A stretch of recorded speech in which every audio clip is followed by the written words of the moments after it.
Welcome back, Internet, to another episode of Neo Scavenger. How we haven't died yet is a mystery to me, because it's so easy to get very unwell in this game very quickly. We've been boiling our water, so that definitely helps. Taught everybody the stack hack for water to find out. You only have to have one sterilized water to find out whatever water that you find out in the wild is good to drink or not. Tina, welcome. Wild Fox is back for another episode. Much appreciate.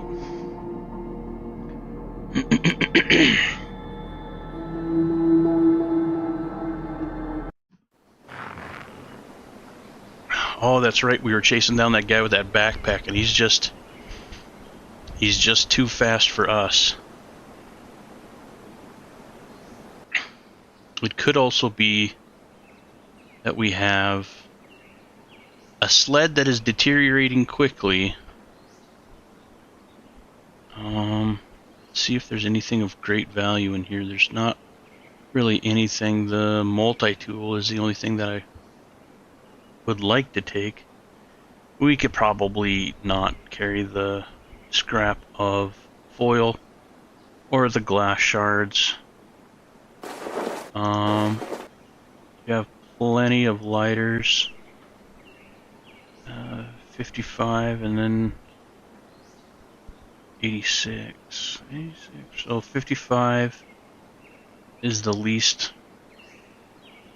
condition one that we have. Got plenty of water bottles. Actually, I don't think we need quite that many water bottles. We do need to find some water before too long. We found a metal saucepan, which is great to boil water in. We got our little starter fuel for fire in the can. Let's see. We got our laptop battery, so we can store electricity once we get to the Detroit megacity. We got a couple of painkillers, so that's good. Apparently, ketchup is the new currency in the New World after the apocalypse, and we got a handful of jelly bears there. Some tarps. They can definitely make a nice makeshift sack with some medium string, so we're keeping that around. Would like to find a decent backpack, just so we don't have to rely on those disposable shopping bags. Those things wear out so quick. So quick. Let's see. So, yeah, if we need be, we'll just have to kind of keep an eye on it. I don't want to leave behind that that multi-tool. That's only 18%. You know, I'm gonna just do this right away.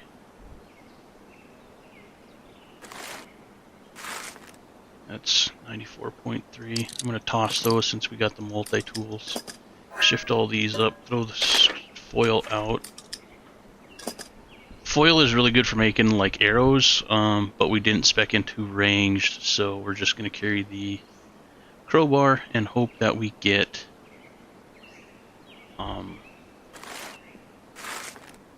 another one before that one wears out.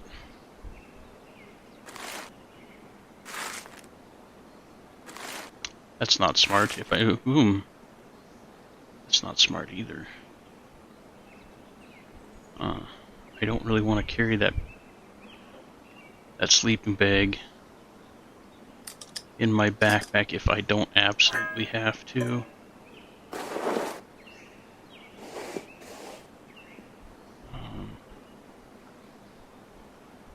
I might just throw out the other. It's 97, 94. Not enough room for the pan. Enough room for that though. I think I'm just gonna leave some bottles behind. R? No, middle mouse button. Oh, the scroll anyway.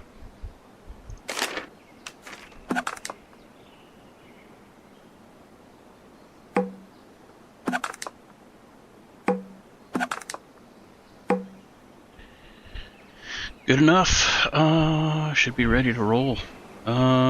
Speaking of water, there's some.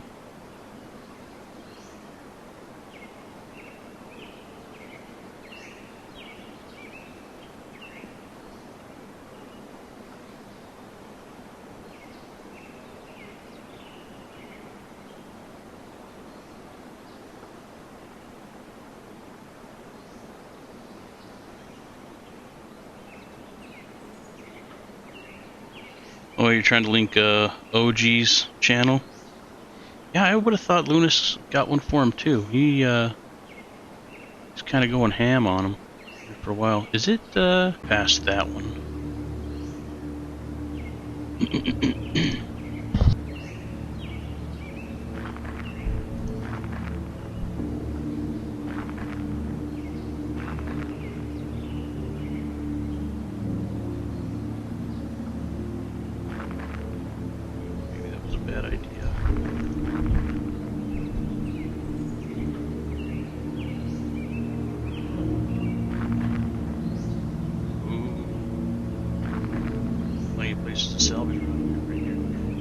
I really don't like getting water from swamps. It's almost a guarantee to get a lot of bad water.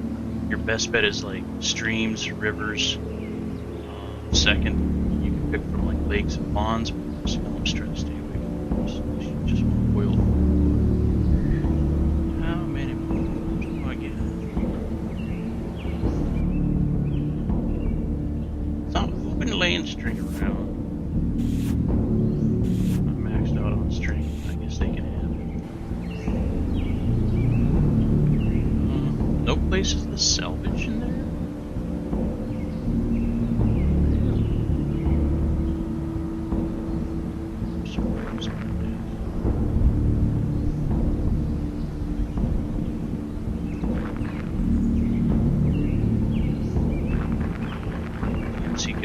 I still can't believe those guys are way out here.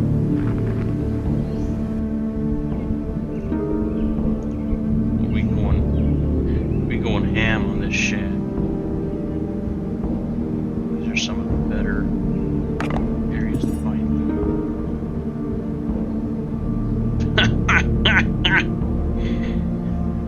Denied. Oh, yeah, God, it was some scratched up knuckles.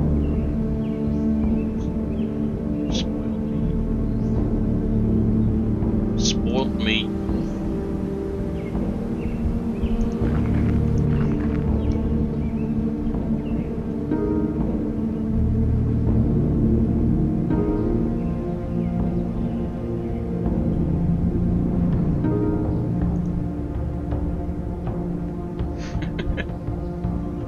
Yeah, I knew they hated gossip, or Heard anything interesting lately? Why you people always ask that? He asked rhetorically.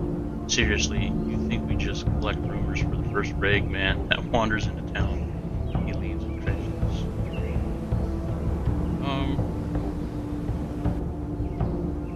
Bunch of stones. I don't need no stones.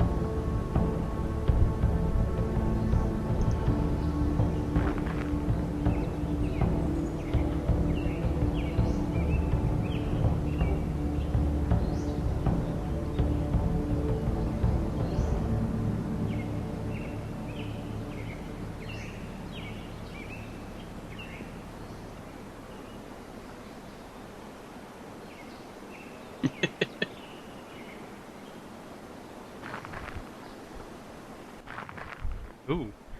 As you step into a clearing, you finally see the source of that eastern glow. It's a city, larger than anything you've ever seen. Skyscrapers and their bigger brothers, arcologies, stand shoulder to shoulder, casting their glittering lights into the sky. Hovering lights flit around the super towers like fireflies. A massive wall encircles their base with armed buttresses like glowing points on a crown.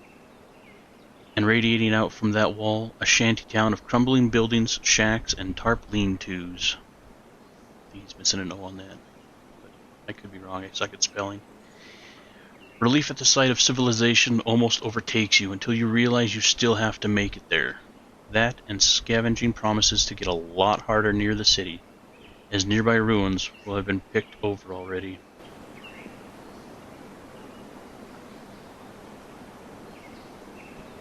Maybe that's why that shack in the forest didn't have anything. Well, there's quite a few here. Oh, locked storage shed. Yes, please. You can make like lock picks and stuff like that too, which are handy. Sometimes you can find them.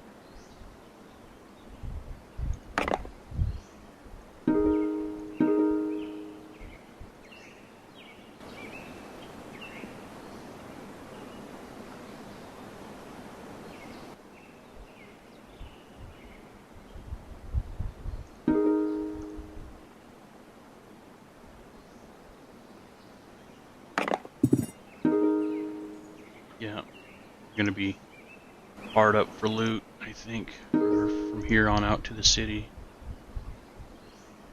Time in the city.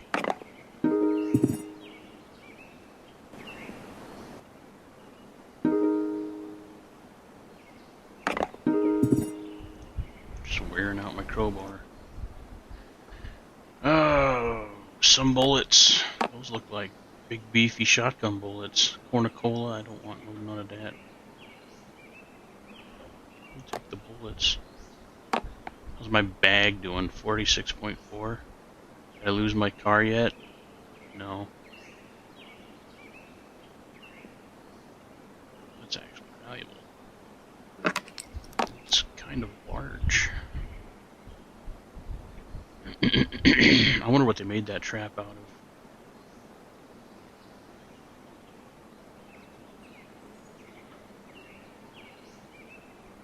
Crafting screen was. Oh, assorted small parts and a handful of string. We got all parts and strings that I want. We were going to get water, weren't we? We still need to do that before too long.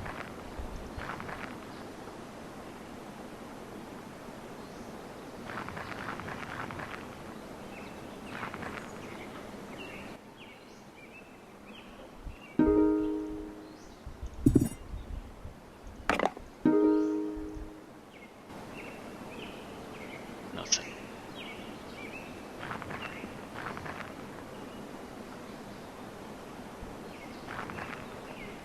A swamp. A swamp. Yeah, I know I'm thirsty. The swamp might have to do here pretty darn soon. Oh, and there's the mega city right there. Shoot, yeah, we gotta stock up on water. I might just go to the swamp and make a fire and just boil the hell out of everything I get.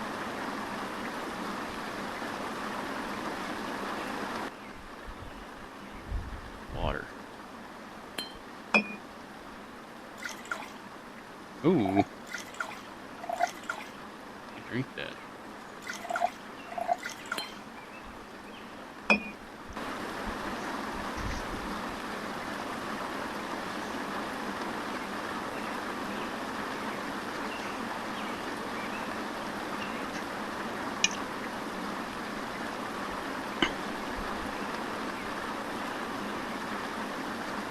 I should have lurk. Double check real quick.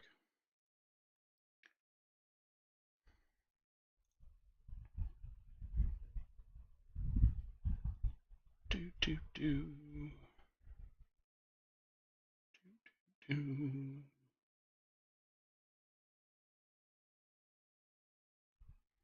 Because it should be a default command.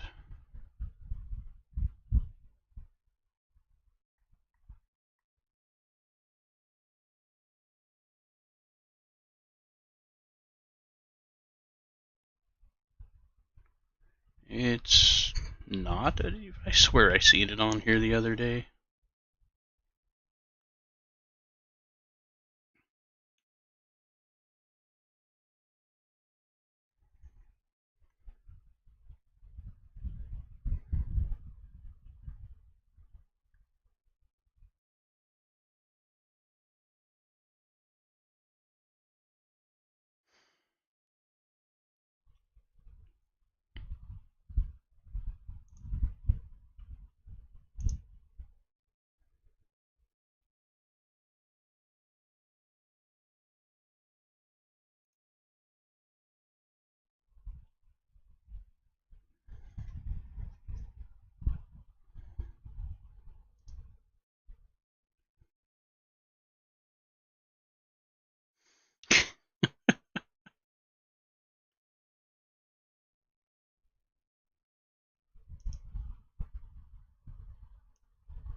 Here you go, OG. I changed that. Let me add a lurk real quick here.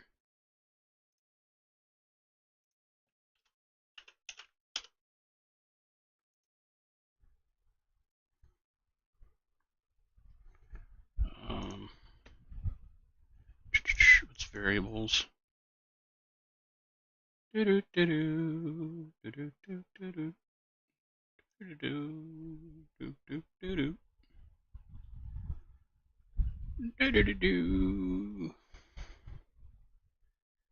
did you go? Chat commands.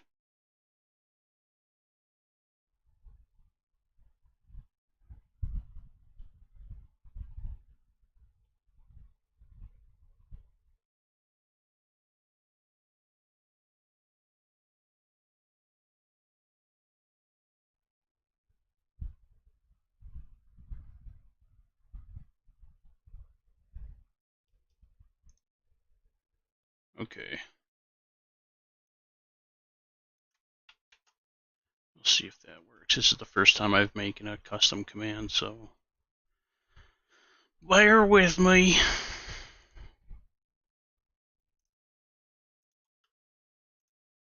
Oh, template lurk. Well, I'll just click on the template.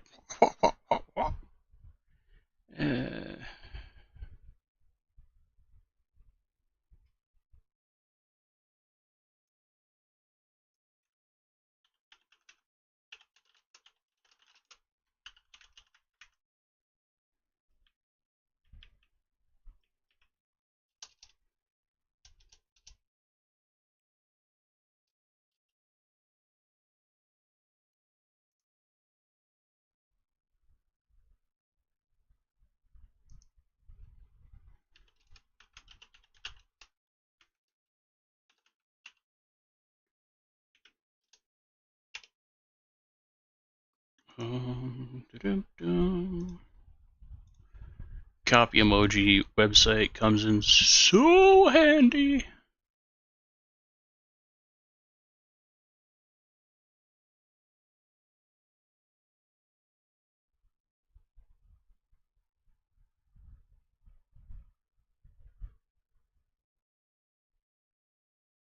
Do-do, do-do. Come on, just something halfway decent to throw in there.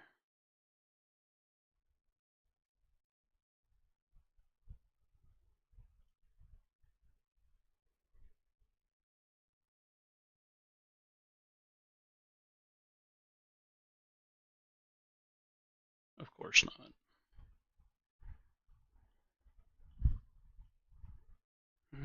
Mm-hmm.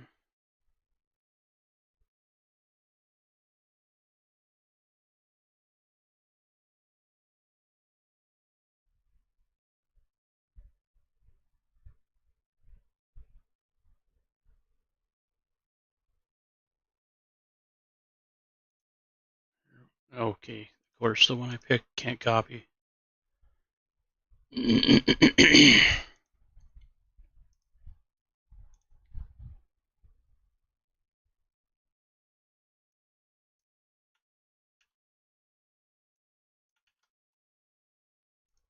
There we go.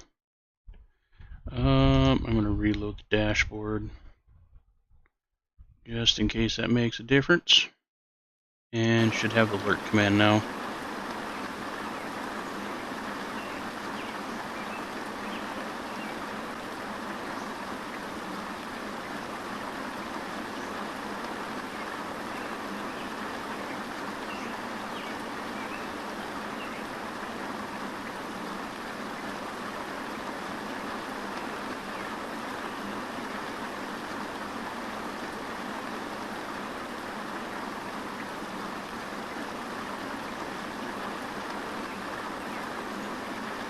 Awesome, Fox. Appreciate you sharing the love.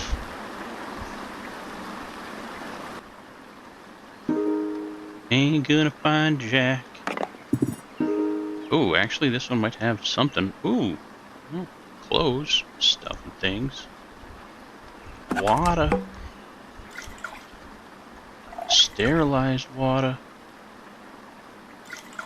More sterilized water. Exactly what I needed. More is always better. Did I? Serious? Really? Maybe I just didn't take it with me. I don't remember. It's so easy to leave stuff behind in this game. We got cargo khaki pants, that's right. Khaki pants, khaki pants. That's for 7. You know, we're close enough to the DMZ, I might be able to make it home, sell all these clothes. Not make it home, there is no home. But, you know, to the city. How many shirts do we got on? Outdoor temp is low.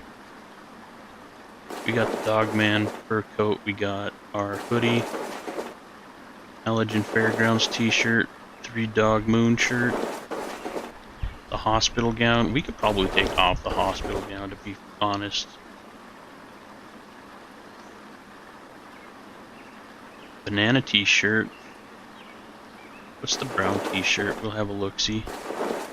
And then our other thing that we need to look at is the condition. Because I'm a min-maxer at heart. Ooh, and cargo khaki pants of 46%. Yeah, ours are better. 51.2, 20%, 80%, 84%, 19.5%, 87.9, 60.4.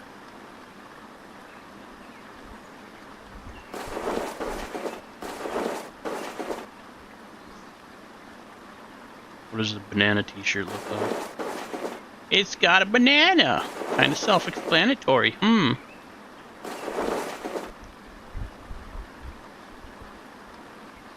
It's the brown one. Just the brown one. We'll throw the banana one on and the 3 Dog Moon. Got 3 t-shirts, the hoodie, and a Dogman fur coat. We might be getting too warm. We'll see.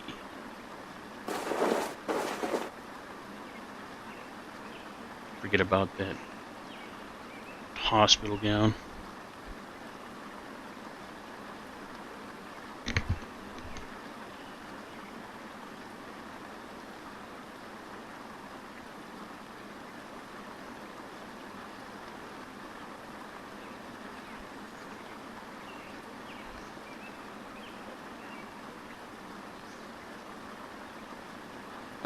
Yeah, Wild Fox has got a channel. He plays SnowRunner and some other stuff.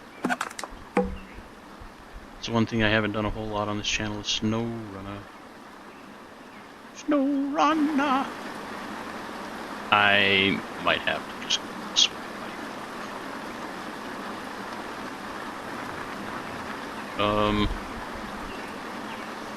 Can I? No, it's got to be on the tile, doesn't it? Mother bear. Yeah.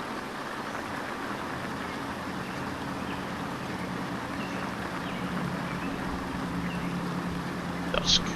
Bear's tired. I know.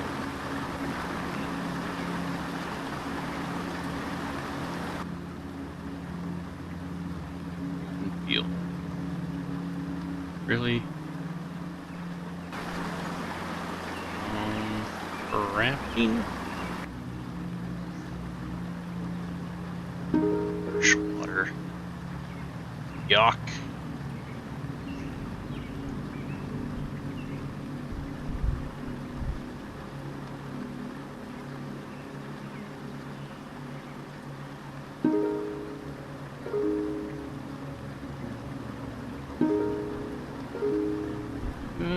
Questionable berries. Because I didn't get botany.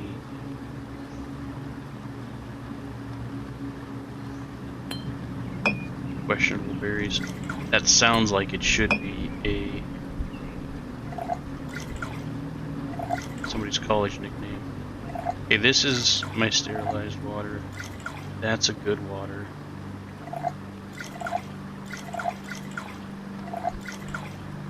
That's a bad water.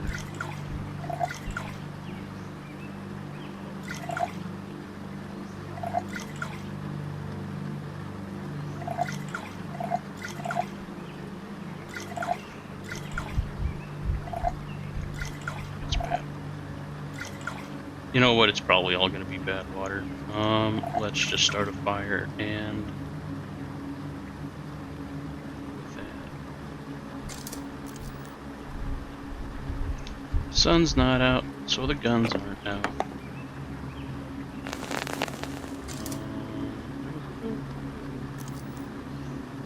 Ow, away from the twigs. A bit large branch. You don't need a bigger fire, but I prefer to have one. Just load up the water and my trusty saucepan. Saucepan.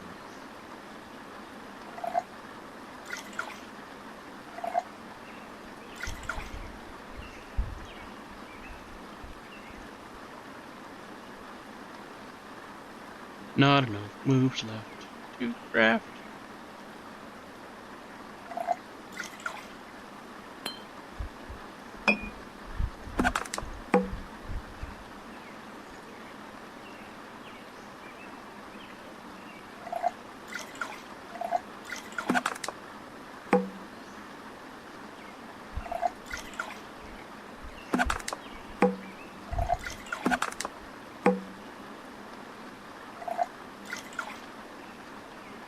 I don't remember if this was sterilized water or not.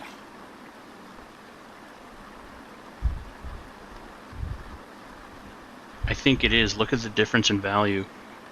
$5.25 for that, and then 50 cents for that. But if it's sterilized, yeah, that's good water.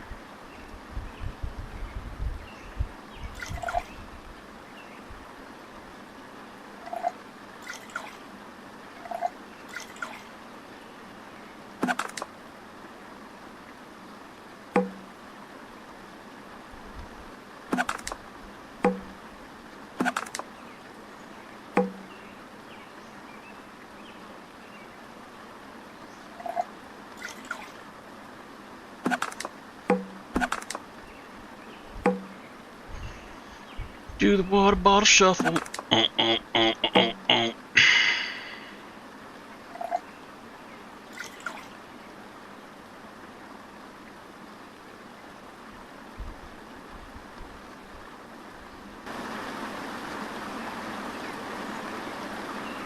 Nice, lots of turns now. We can finish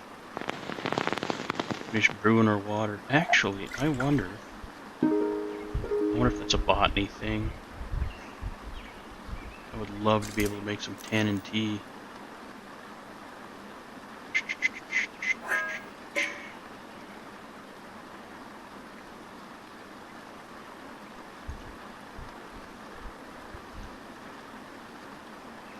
Yeah, I don't think so. I think that's a botany perk.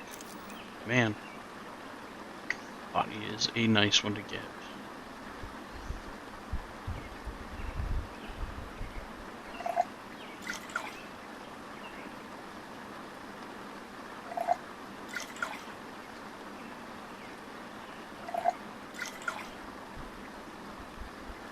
I'm not gonna. I could just change the cursor, I guess.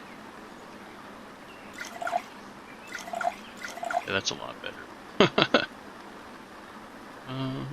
Yes. Just crank out that oil water.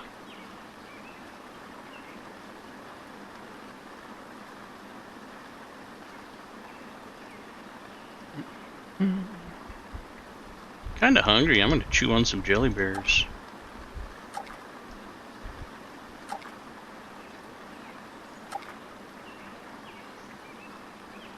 Save one for later.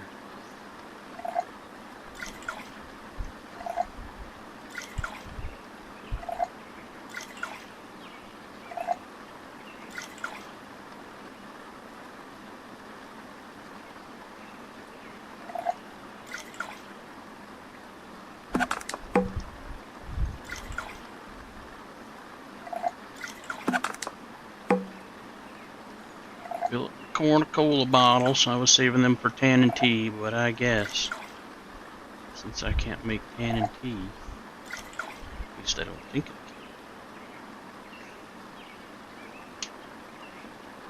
can.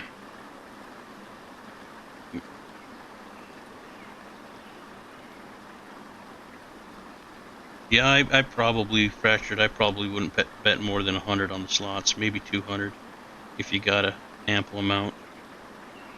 Like Tina, I did the math the other day. It's like something like with the amount of emojis that I have for slots, I think it's like 342 possible outcomes, and I think there's like 50-ish, a little over 50 or 60 possible win outcomes. So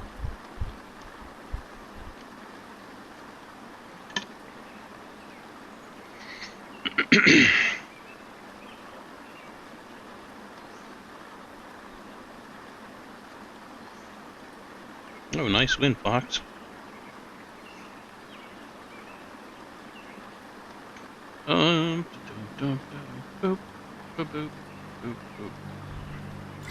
Leave no water behind. Alright, I think we're good to go down to the DMC now.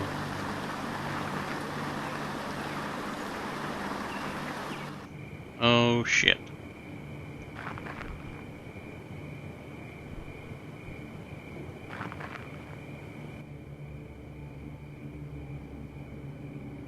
It's not a good squirrel corpse.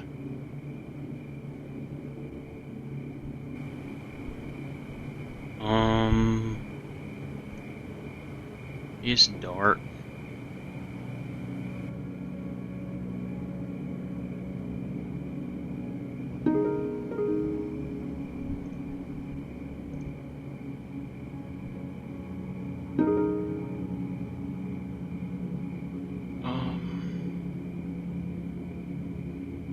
I wonder if I can make a snare.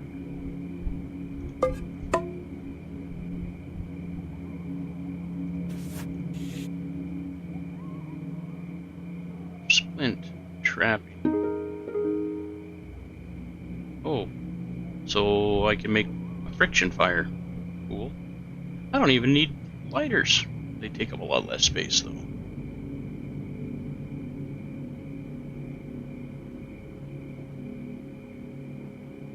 What the heck did I need for a snare? I didn't need a large one, did I?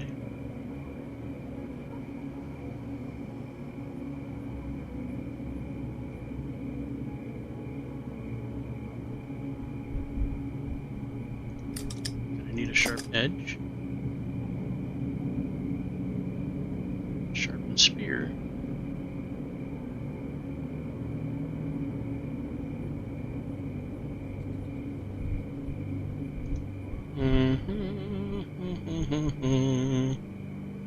I wonder if I need a small string.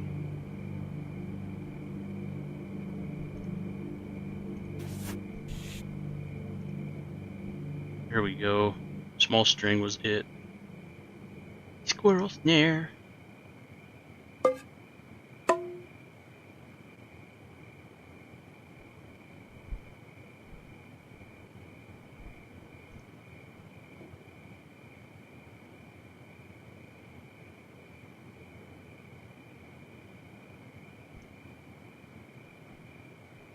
No, I didn't want you to go over there. It should go right there. Make another snare.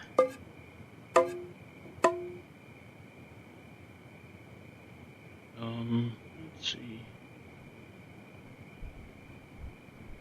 Get that out.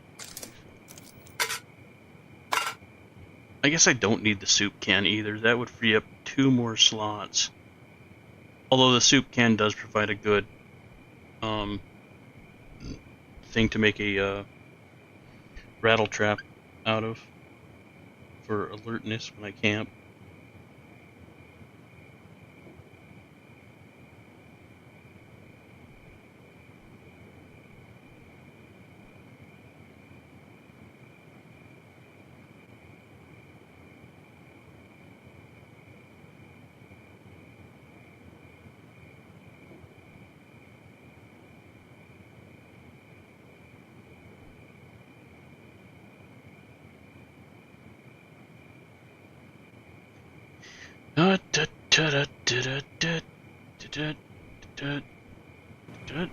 We do it this way. Scavenge.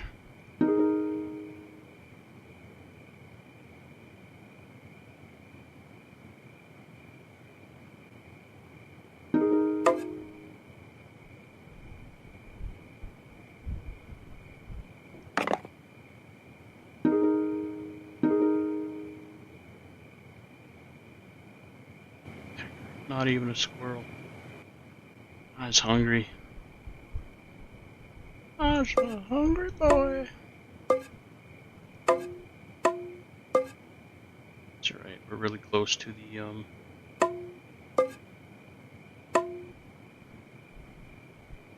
Detroit. Yeah.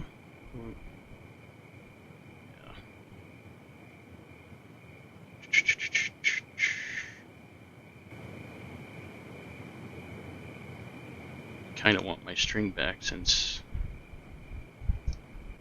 we can't get the squirrels.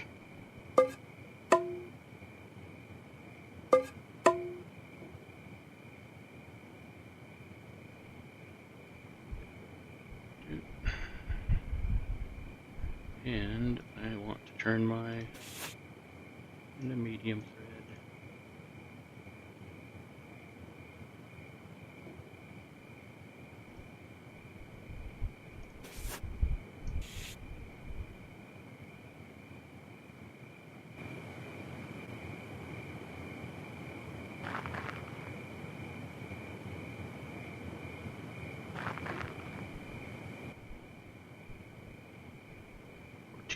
I think we can make it.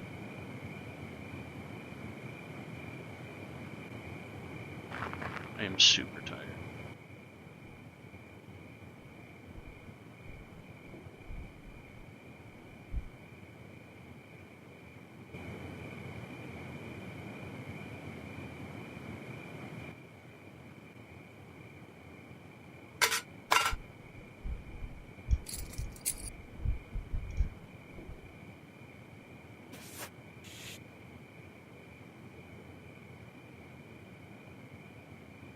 a medium string to make a...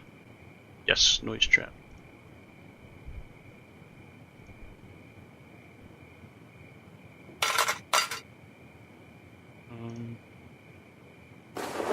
Sleep bag.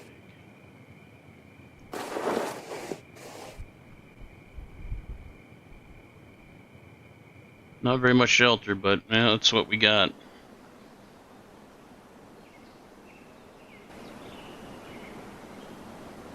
Oh, Fox is heading out. Yep. You have a good one, Fox. Happy snow running.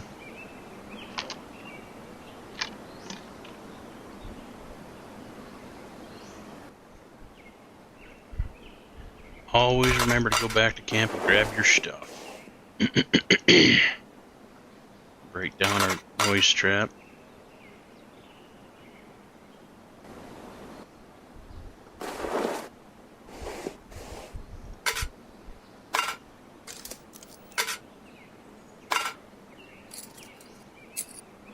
Eat our jelly bear.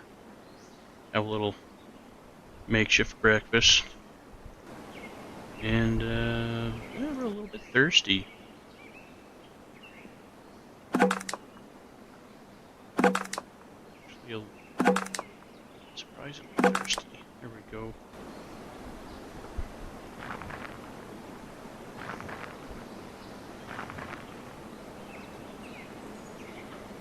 Now we get the Detroit megacity. You hear them before you see them. People, lots of them. Pushing branches aside, you're presented with the city you saw from afar. A hybrid between a shantytown, refugee camp, and RV park skirts the massive walls to the city. Everywhere you look, people navigate the winding, muddy roads, carrying supplies, patching holes in shelters, or arguing over property. Smoke from 1,000 camp stoves and barrel fires trail upward, and the scent of cooked food elicits a gurgling from your stomach. How fitting, because, yeah, I'm hungry. I'm a hungry boy.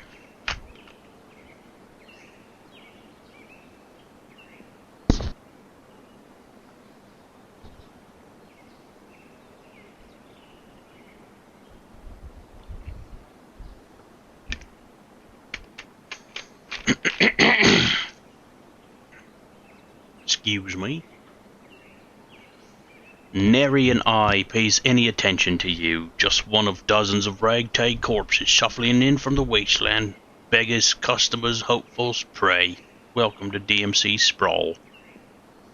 As you step around a muddy tarp shanty on the edge of the sprawl, you stumble across an old fifth wheel with smoke streaming from a stovepipe. People are lined up outside, taking turns ordering at a window. Oh! Cool. Last Chance Canteen. So, like, there's hidden things in the sprawl, and you have that tile in order to figure it out. Like, it's not on the map. You have to literally just, like, walk around the sprawl and, search for stuff.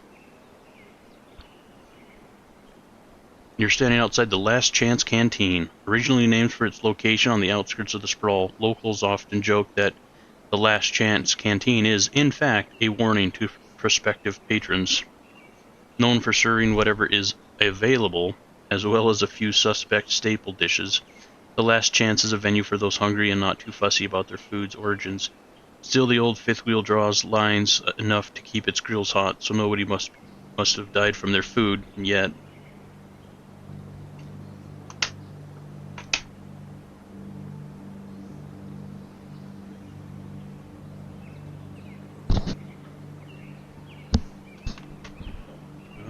I don't want to leave. Options for this encounter.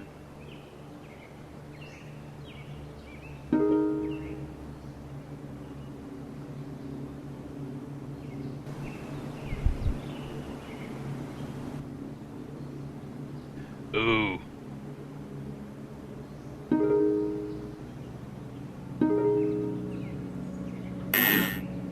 The electricity is kind of weird in this game. Unlicensed power tap used to add more charges. Then we're just gonna fill up our battery.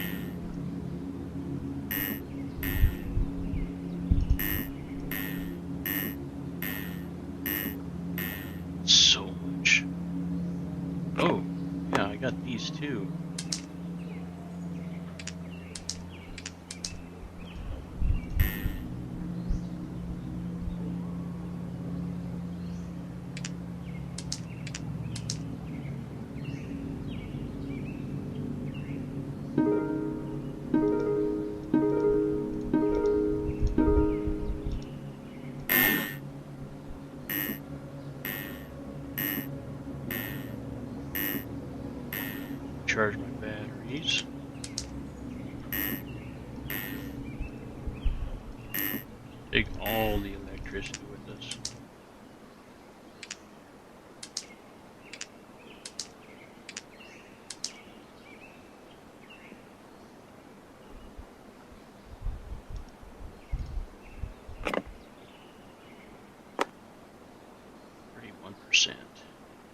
I don't think I'm gonna chance this thing anymore. Phew. I must have not gotten all of my string. Oh well, I'll live. Just gonna leave that here for some sod.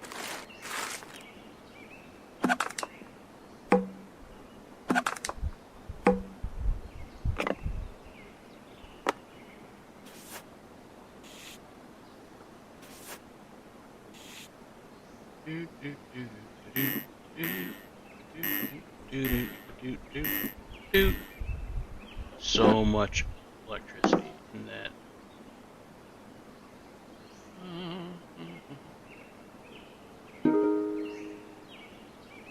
Why can I not eat at the Last Chance Canteen? Alright.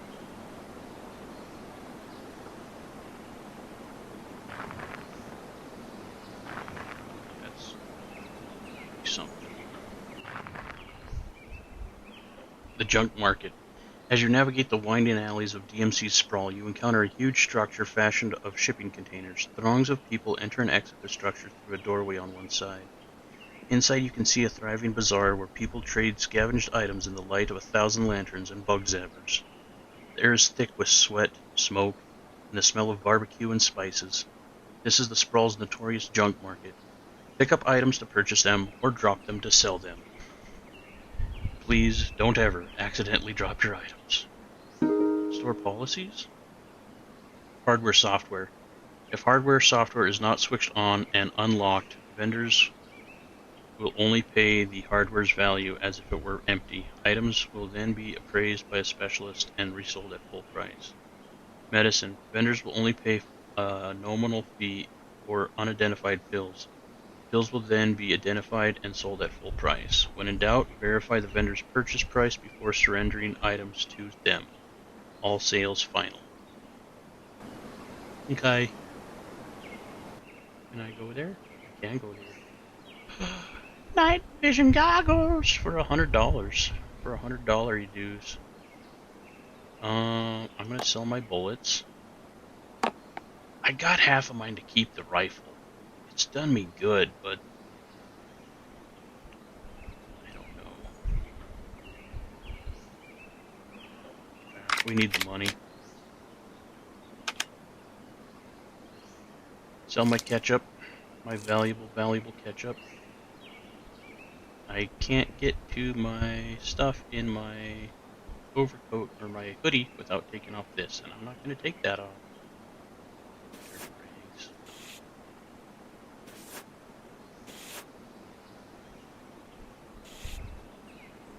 We're going to sell one of these.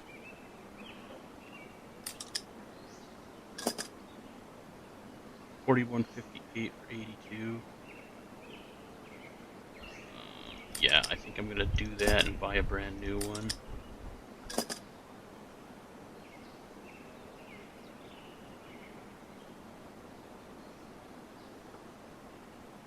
Condition 59. Condition 63. I think I'm going to sell the 63.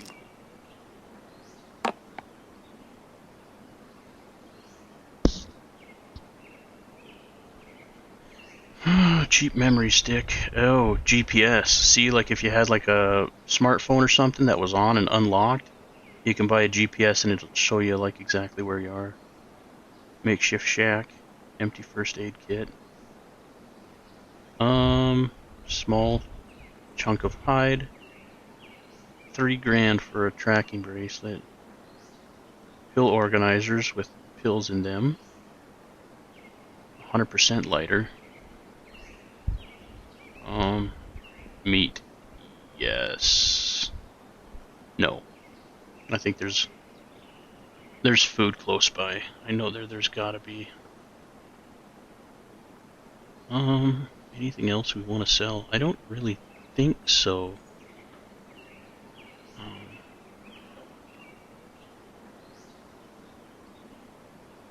Night vision goggles. They don't have a battery in them. But we would have them. We have a flashlight though.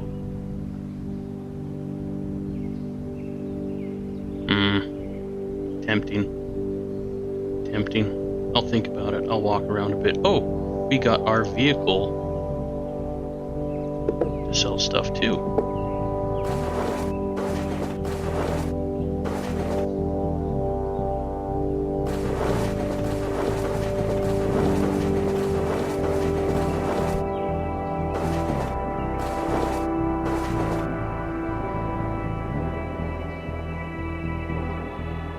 You know, honestly, I'm gonna sell the sled.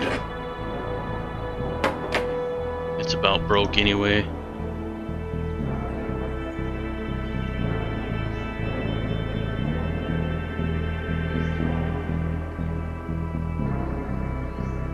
Yeah, I think I'm gonna go with a full crowbar too.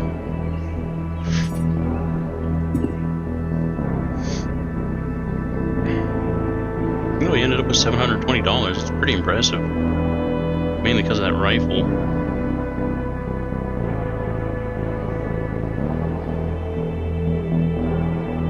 I'm gonna keep my water, thank you very much. Actually, a backpack. Even a Hello Poopy backpack. Yeah, I think I'm gonna wait on the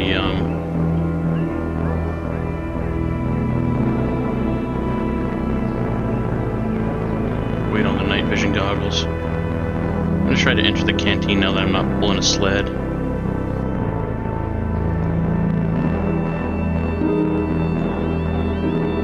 Oh, here we go. Yep. Bottle of water for $20. Non-veg stew, $4. Tenders, $4. Sweet and sour seagull wings for $8.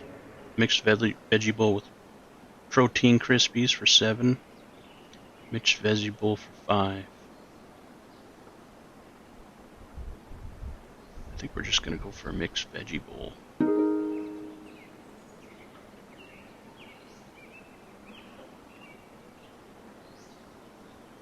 Being the safest dish on the menu, it's arguably the most popular. Not for lack of trying, though. A mix of sprouts and shredded carrots, lettuce, and turnips fried in oil. If it had a flavor, you'd describe it as savory with a sweet yet pungent aftertaste. If it had a flavor.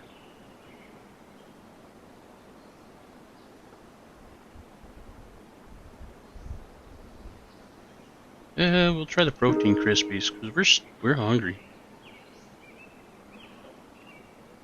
Feeling more adventurous, you opt for the extra protein sprinkled over the mixed veggie bowl. While the blackened cornflake-like objects don't address the lack of flavor in the original dish, you can't argue that it doesn't change the texture. Oh, that helped. How about the tenders for $4? What you get isn't far from what you imagine. Smallish, amorphous fried tender. That didn't really help a lot, did it?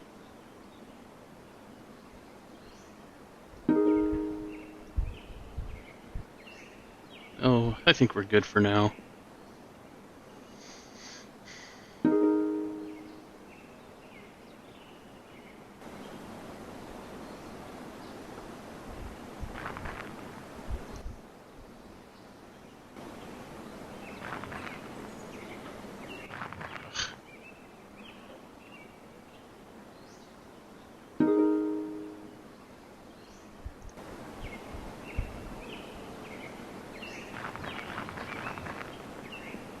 If I remember, there's some more beat.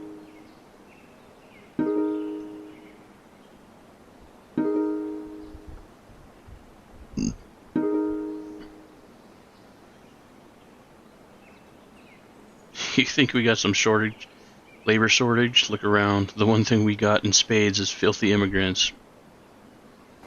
Okay. Just passing through. What?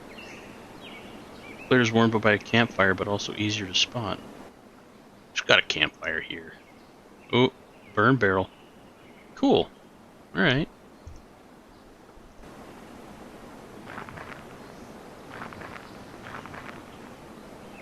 Another burn barrel. Yep. What does it say for the campsite? Open ground near a communal trash fire.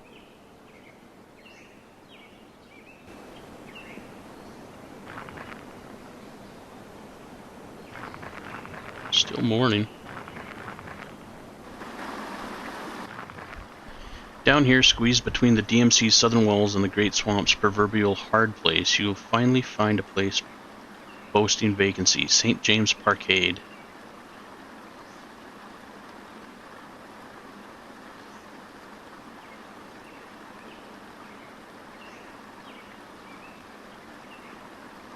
Yeah, thanks for hanging out, Fractured. I very much appreciate it. Hope your video goes well. And have a good one.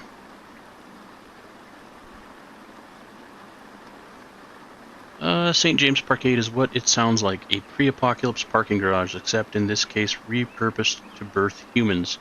Someone had the bright idea to leave all the cars in a parking garage, hook them up to an unlicensed power tap, and charge occupancy by the night. A patron could rent an open pickup if they're down on their luck and own a sleeping bag. They could rent a hatchback if they had a little extra to spend on heat and shelter and door locks. Or if they have the taste for finer living, splurge for a full-size van with its own chem toilet. It's no Ritz-Carlton, however. It's also not sleeping exposed to anyone who wanders by, and that's what counts.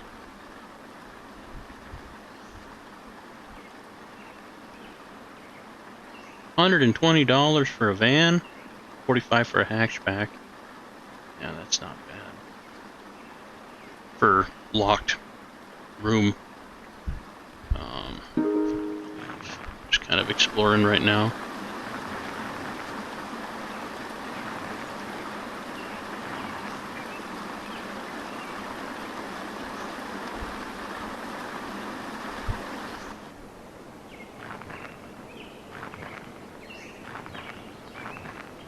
It doesn't look like there's anything else really. Let's try to make it to that door. That was easy. Navigating the twisty maze of shacks and tarp shelters, Detroit's massive walls stand as a constant backdrop to the east, easily half a dozen stories high and probably almost as thick. The city walls are an impressive sight to behold. Armed towers bristling with surveillance arrays stand at regular intervals, keeping watch over the sprawl, and likely the city within. Before you, giant vid screens on the 3 gatehouses flash instructions about pass requirements and threat levels, as flocks of people stream into and out of the gates. You take your place in line on the right, with the others entering the city. When you reach the front of the line, a sinking feeling overcomes you. Heavily armed guards in full combat armor are checking attendees with some sort of scanning device. You're pretty sure that whatever these folks have to get in, you're missing it. When it's your turn, the guard stops you and turns to a monitor installed in the wall. A message reads, "Device not detected, entrance denied." With the efficiency and compassion of an assembly line worker, he directs you away from the line, back outside. Unfortunately, getting entrance to the city may be trickier than just showing up. Back outside, you cross the muddy square and stop to survey the area. Where do you go now? Would anyone in the sprawl know about the cryo facility? You're startled when you notice a man has been watching you. He's wearing a long brown coat and matching hat and is leaning on a walking stick. From this distance, you can almost see the glint in his eyes below the trilby's brim, though it's probably just your imagination. He takes his time approaching you. As he nears, you notice there's heavy maquillage.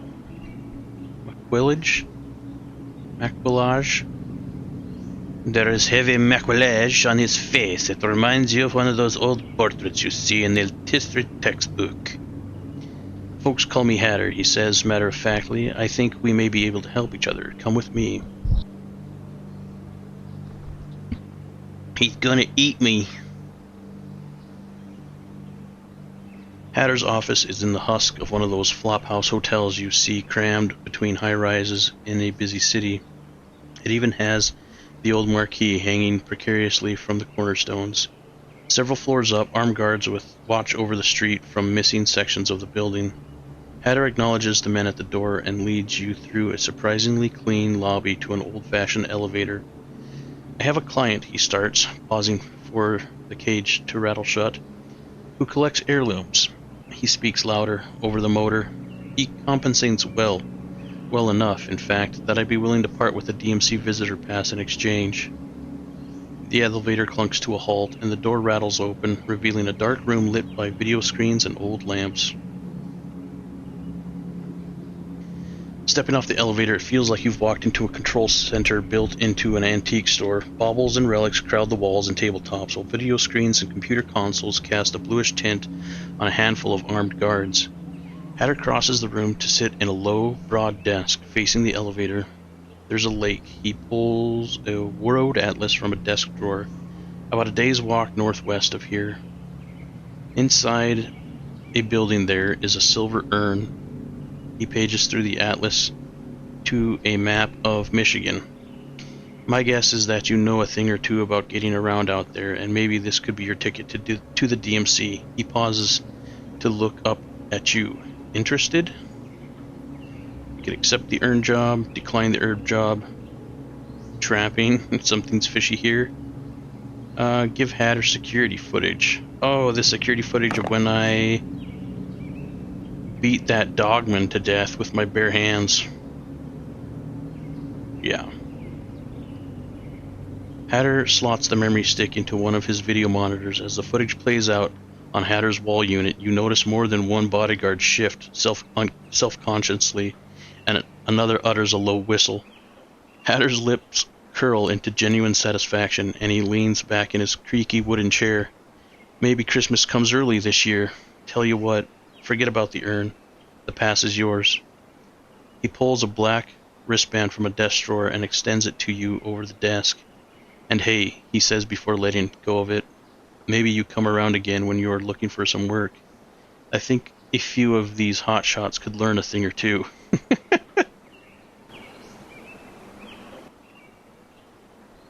Be sure to pick up your tracking bracelet. Still got my medical wristband. Oh man, those things are so annoying. I would have cut it off the first day. Re-enter Hatter's office. No, we're good. We got the bracelet.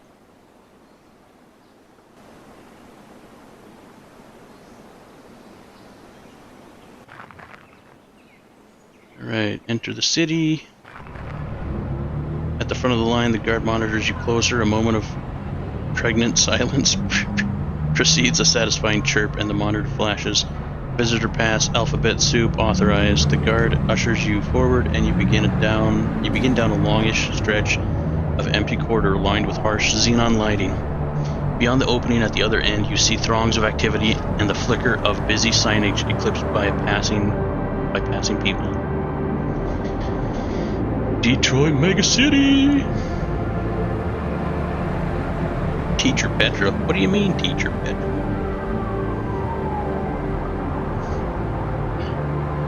I'm gonna go grab some water, get ready to explore the city and talk a lot.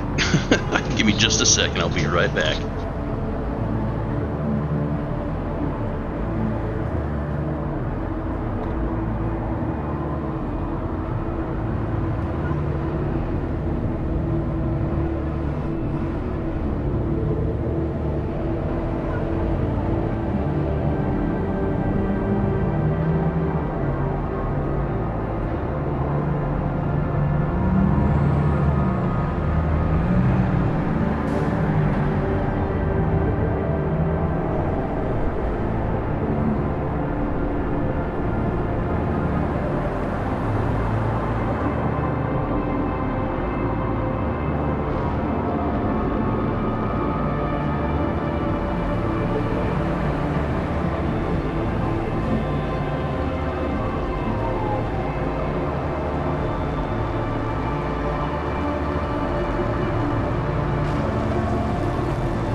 Oh.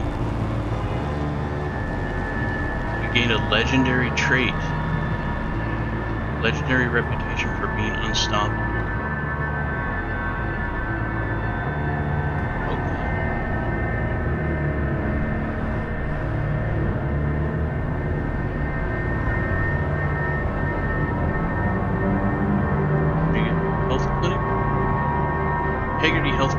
Pretty busy spot. Its proximity to Gate 11 and its mercenary attitude towards clientele ensures that it has a steady stream of business from both inside the DMC and the sprawl. The Double H, as it's often called, offers a wide spectrum of health services. Those include diagnostics, cleaning and dressing of wounds, therapeutics, including nanorobotic suspension treatment, and prescription drugs. There's also an on-site augmentation clinic where patients can elect for prosthetic enhancements. These highly desired services may require special permits, in addition to the significant price tag.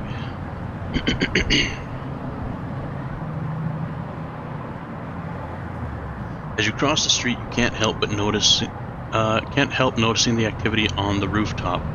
The high-pitched whines of turbines mark the coming and going of hover vehicles, spraying water from the landing pad into a fine mist that rains down around the building. A large proportion of the vehicles appear to be unaffiliated private ambulance services. You huddle your shoulders against the spray and duck under the brightly lit awning. Staggered automatic doors forming a crude airlock swoosh open as you approach. Inside the lobby looks a lot like any other clinic. There are banks of attached seats covering most of the floor, and counters for both receiving patients and dispensing pharmaceuticals. Dominating the right wall, near a hallway and elevator bank, is an LED sign displaying the currently served customers. Letter and number combinations update at random intervals as nurses escort patients to and from the room. Head over to the counter and get your waiting number. It isn't long before the LED lotto calls your number, and you're led away for consultation. What services do you require today? Okay. Blood transfusion for $2,500. Broad-based nanorobotic suspension treatment for $363. Six antibiotic pills for $300. That might be worth it. Cleaning and dressing of wounds. Leave. Full diagnostic workup, $213. Rehydration and micronutrition therapy, $183. Sedatives, sleeping pills, and then Pharmacon prescription painkillers for $180 for 6. Core body temperature regulation, $200. Let's go upstairs to check out what the prosthetic and augmentation procedures entail. Haggerty Health also offers several elective procedures which involve implanting devices and replacement tissue. Before receiving any such procedures, the patient must undergo preliminary testing for eligibility. As not all patients are good candidates for synthetic augmentation surgeries. Some procedures will require additional testing, and in some cases, special permits or authorizations. Eye surgery, $1,000. Artificial eye replacement for $5,600. Eye augmentation night vision for $300. Artificial eye telescopic upgrade. Man.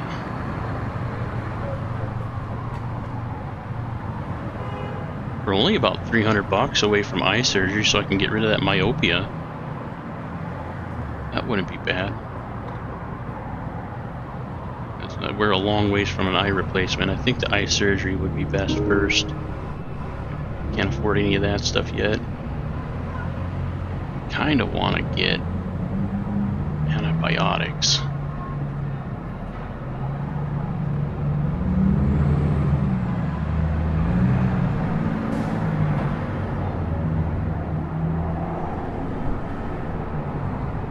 Yeah, I think I'm gonna get some antibiotics.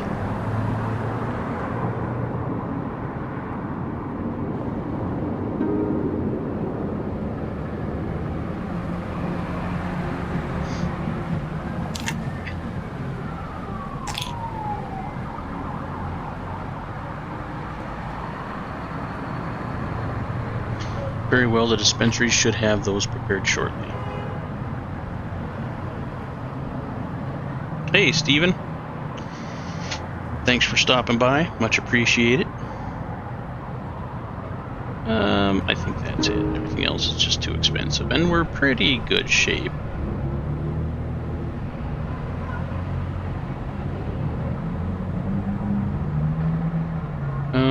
Detroit Savings Bank.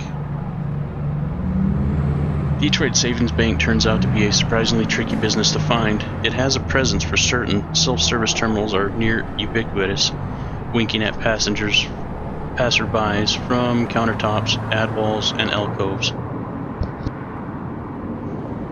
But there's little more to these terminals than signage, lights, and a screen. There doesn't even appear to be a place to dispense cash nor insert a card.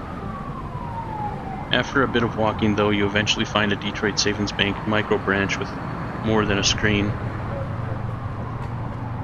You're outside the Detroit Savings Bank Gate 11 micro branch. A secure climate-controlled booth, slightly larger than a covered bus stop, sits on the sidewalk here. It has the requisite self-serve terminal on the exterior, but looking through the transparent walls, there appears to be an actual human teller inside.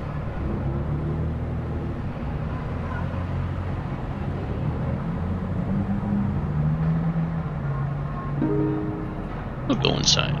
You pull the transparent door open and step through. Inside, you're greeted with bright colored light and dry, tepid air. The teller, a presentable-looking young woman with straight brown hair, looks up from her terminal warmly. "Hello," she says. "Is there anything with which I can assist you today?"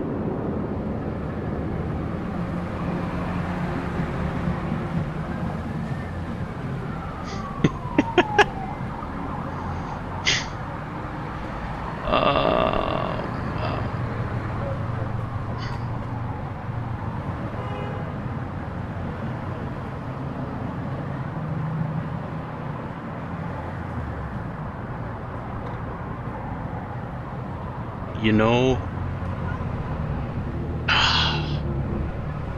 ask about the cryo facility account.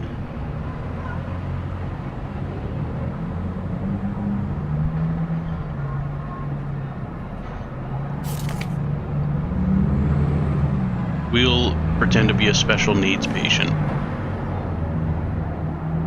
Striking your best, "I don't know what's going on" expression, you feign delight upon meeting the teller's gaze. Ambling toward her, you fish out something ridiculous and hold it forward for her, like, "Ta-da! Oh, ho ho, what have we here?" she says, turning it over slowly in mock awe. "Wow, this is impressive. We should deposit this right away." Reaching for a deposit slip, she asks, "And to which account should we deposit this?"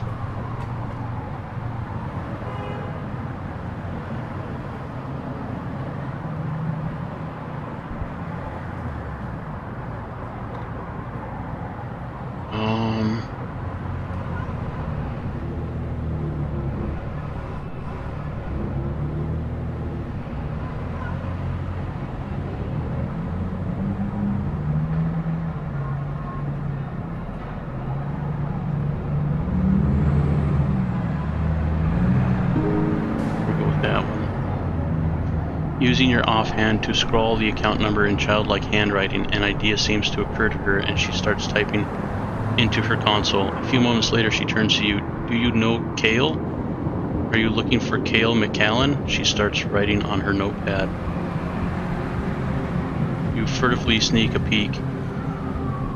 "Cale McCallan, Concrete Forest Apartments, number 3935, Tower 48, 23140, Halstead Road, Detroit, Gate 11, 0901. Then she picks up her mobile and starts making a phone call. Already having what you'd come for, you begin shuffling back towards the door. "Oh, wait, Mr. Kindred," she calls after you. "Yes, sorry. May I have the number for a Cale McCallan?" Once outside, you duck out of sight and put a block or two between you and the booth. Never know if someone might actually come looking. Well, that worked. Scroll map. Oh, okay. Ooh, that's the Concrete Forest Apartments.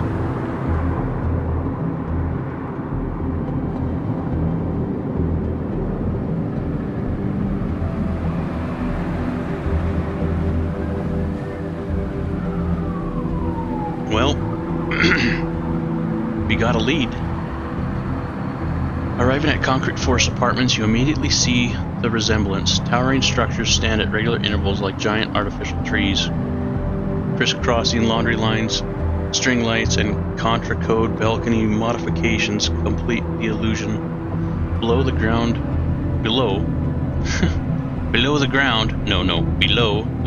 is an organic patchwork of community gardens and trash heaps.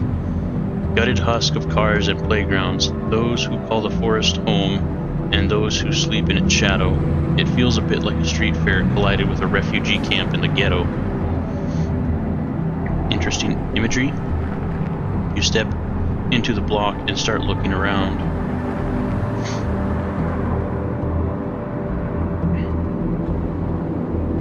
We'll check out the crowd. The sidewalk is vibrating with bass as you approach, and the scene begins to make a bit more sense. A wide-body metallic red hatchback is parked near the center, its doors and hatch wide open to expose an array of lights, speakers, and subs. You can almost feel the air move in time with the beat. Meanwhile, b-boys are taking turns, mixing moves and styles both familiar and strange.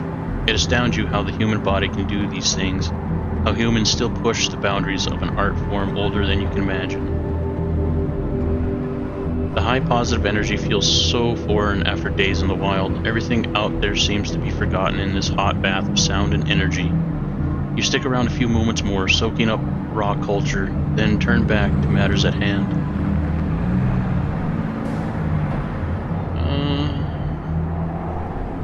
Check out the canteen truck. $48.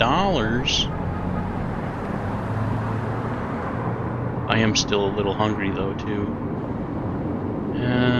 We'll check out the C-store. In major towers like this, you'll often find a convenience store on ground level, like what one would find at a gas station. It's filled with things that work in an emergency, but nothing for which you dedicate a visit. The cramped space is filled with bottled drinks, junk foods, over-the-counter drugs, and impulse buys.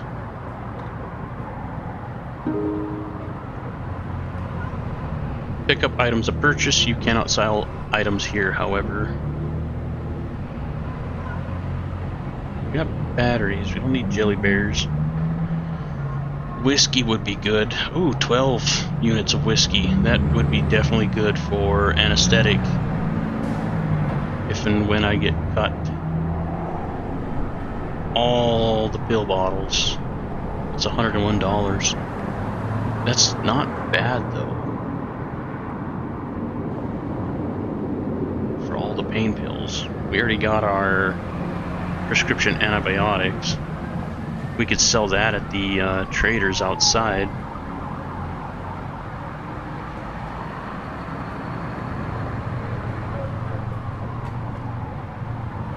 Quality disposable bags. They got a 97. What's that? $1? 50 cents.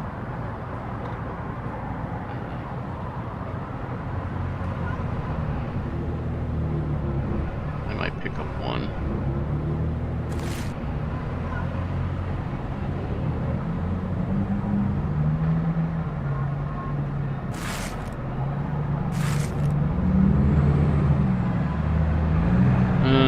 Full batteries.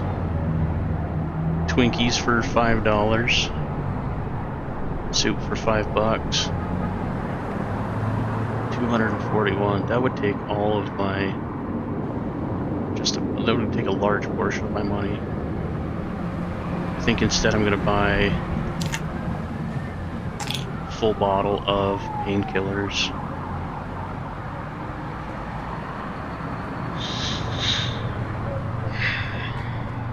I think the whiskey would be more valuable though. To fight off infection. That would be what, 342? I could buy both. Because that's just carrying water.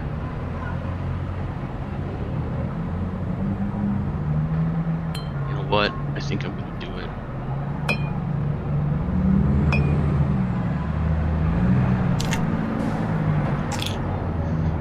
We pour now! But we're pretty well set up. think that'll come in handy.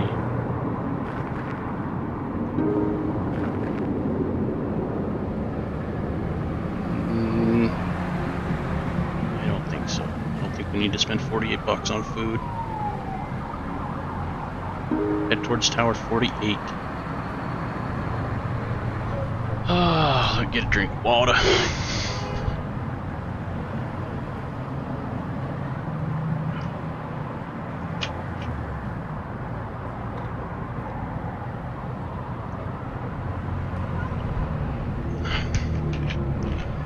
Judging by the signage, Tower 48 is a few rows south of here. You strike off in that direction, weaving your way through the complex network of buildings, people, and detritus.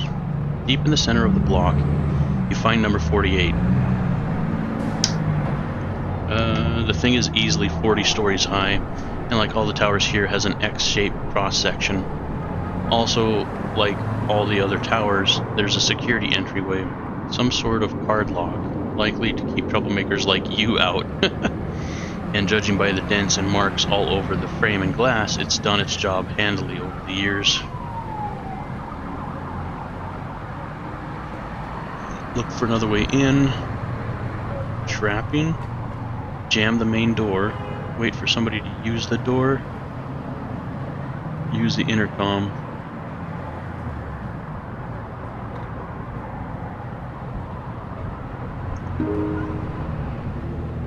Try jamming it. Looks like you could probably jam the main motorized door in order to force folks to prop open the overflow door. Even if they call maintenance, they'll likely keep the doors open while working on them. Finding a suitably small, hard piece of junk, you cram it into the main door jam out of sight. Then you take up position nearby as to avoid suspicion. A few minutes later, the first victim arrives from outside and you hear the bzzz followed by a straining hum. He flicks his card again, emitting another bzzz, but no luck. There are a few acrobatic attempts to activate the card lock while yanking on the door, but he only succeeds in tiring himself out. From inside, another tenant appears. She too is foiled by the door, and no combo of pushing and shoulder checking seems to help. Both tenants share silent, sympathetic exasperation through the glass as you think to yourself, come on already. There are a few more half-hearted attempts, and then she starts looking around the second door. That's it, you mutter to yourself. She reaches down to where the door meets the ground and works a stubborn latch loose. Then she pushes the second door open, dropping its foot to keep it open. They share a genuine laugh over the spectacle, then continue on their way. You cross to the door and step inside without missing a beat. Inside it's pretty Spartan. Industrial strength carpeting and tiles, and some ugly lavender paint. Ugh. Good to see the anti-ballistic fake wood paneling industry is still in business too. The elevator bank is pretty impressive though. Probably has to be with this many people here. You step into an elevator and punch the button for floor 39. Dented metal doors slide closed and you feel the car accelerate. The ride is several minutes of humming, creaking, and annoying synthetic ding. You hear occasional voices and music as you pass some floors, but it's a long, boring ride. It smells like stale fried food too. Ugh. When you finally arrive on the 39th floor, the door open to muffled echoing TVs. The doors open to muffled, echoing TVs, music, and the voices of those down the long hall. You turn right and make your way to Kale's room. There doesn't seem to be any sound from within, but it's hard to be sure in this noise. You're on floor 39 outside Kale's apartment.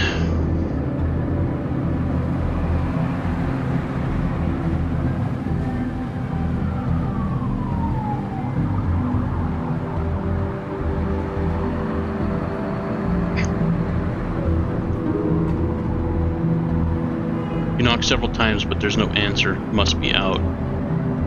Son of a bitch.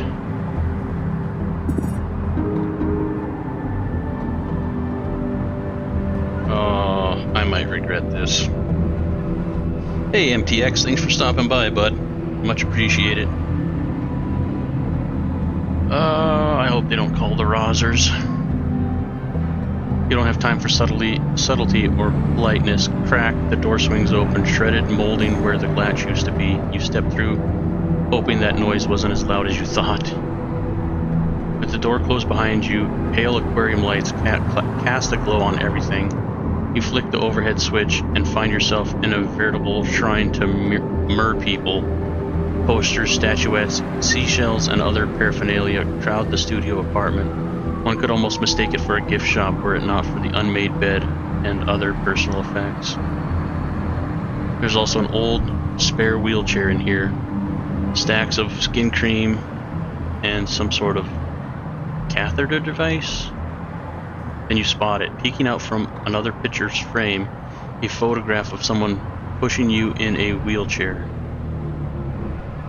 The young man pushing you looks vaguely familiar, and is the same one in many of the photos on the shelf. You can't remember who, though. The building looks familiar, too. Saginaw Mental Institution, reads a nearby sign in the photo. Jesus. So I was committed to a mental institution? And then why was I put in a cryo facility then?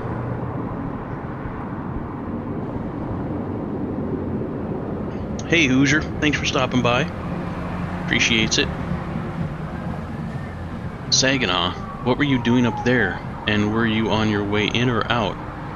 The idea of a mental institution in your past shakes your confidence a bit. Your thoughts are interrupted, however, by the door opening. Pecker. In the hall, you see a man with a phone to his ear and a murmur of commotion from further away. Looks like your expert burglary skills stirred up some attention, and judging by the part of that cell phone conversation you can hear, the party's just getting started. Better get a move on. You push back through the doorway past the gathering crowd, and hit the elevator call. The elevator ride is unnerving. Dozens of floors go by too slowly, and you wonder how much time you have before Skycorps arrives. Surely they're busy. It'll take a while, and by then Kale's neighbor will have seen there's no point. They've probably canceled the call by now. The doors slide open and you step out into the empty lobby. Oh shit. Sirens blare suddenly in the street in a high warbling burst. Blue and red strobes light up the area as fan jets scatter moisture and debris around. A loudspeaker booms across nearby building facades. This is Skycorp security. Step into the street and place your hands on top of your head. Ah, shit.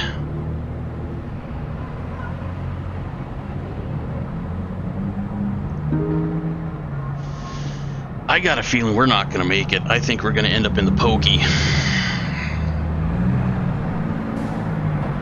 Run. You steel your nerves and bolt, veering left immediately.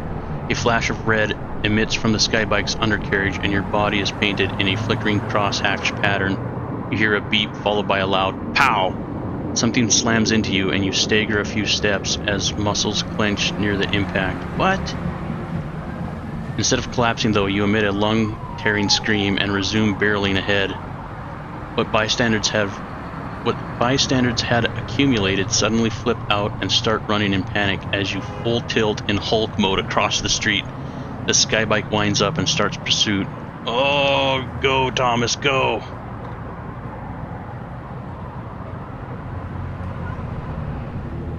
Use other ground and hover traffic as cover. Duck into an alley. Duck into a building. Merge with the crowd. Shit.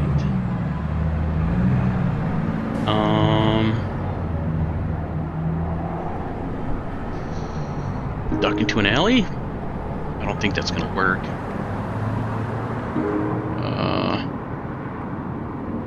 Merge with the crowd. I think they're gonna know exactly who I am. Duck into a building. But if that's the only entrance to the building, they're gonna have me in no time. Duck into an alley, I think. You duck into an alley. It's dark with high walls, too narrow for the bike to follow effectively. The bike slows down. Instead, gaining altitude to vault the buildings and get overhead. No place to hide in here, though. Not much cover either. Shit, maybe this wasn't such a good idea. You managed to buy yourself a few more moments, but that thing's far from shaken off. In fact, it seems to have an unshakable beat on you no matter what you do, even tracking you through obstacles. The Skycorp bike continues its vigil, targeting turret twitching for the right shot.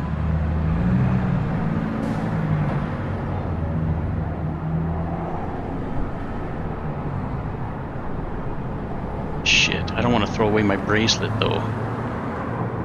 I bet that's it. I bet they're tracking by my bracelet.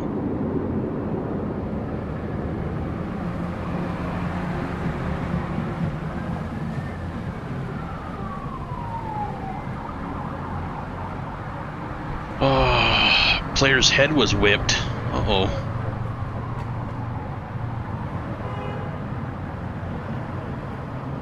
The cost of a new bracelet is $3 grand. But I guess it's better than ending the game here. Or should I try merging with the crowd?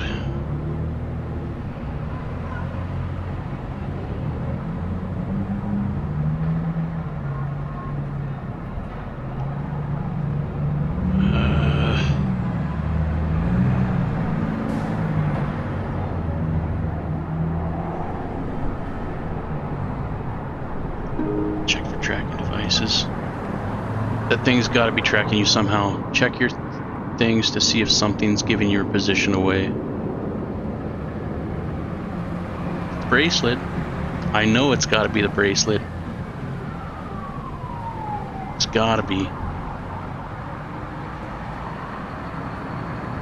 Tracking bracelet. Pecker.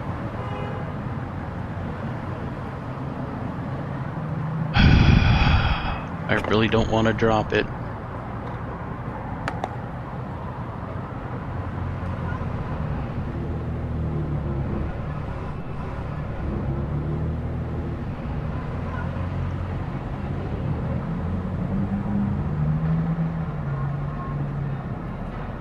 I'm gonna merge into the crowd. People on the sidewalk here are thick enough that you could probably make yourself a risky target if you weave through them. Dashing towards the sidewalk, you begin bobbing and weaving, though the skybike's flickering red target hash marks follow you. You do your best to present as few clear shots as possible, shoulder brushing one person, sidestepping the next. You manage to buy yourself a few more moments, but that thing's far from shaken off. In fact, it seems to have an unshakable beat on you no matter what you do, even tracking you through obstacles. Shit, so it wasn't the bracelet? Son of a bitch.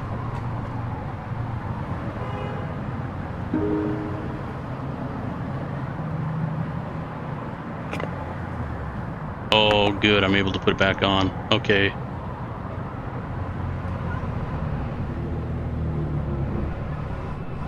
Duck into a building?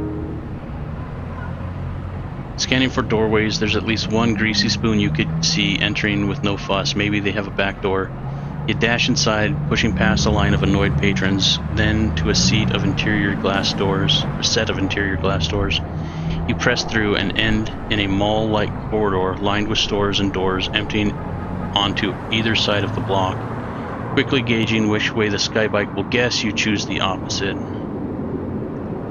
You manage to buy yourself a few more moments, but that thing's far from shaken off. Come on!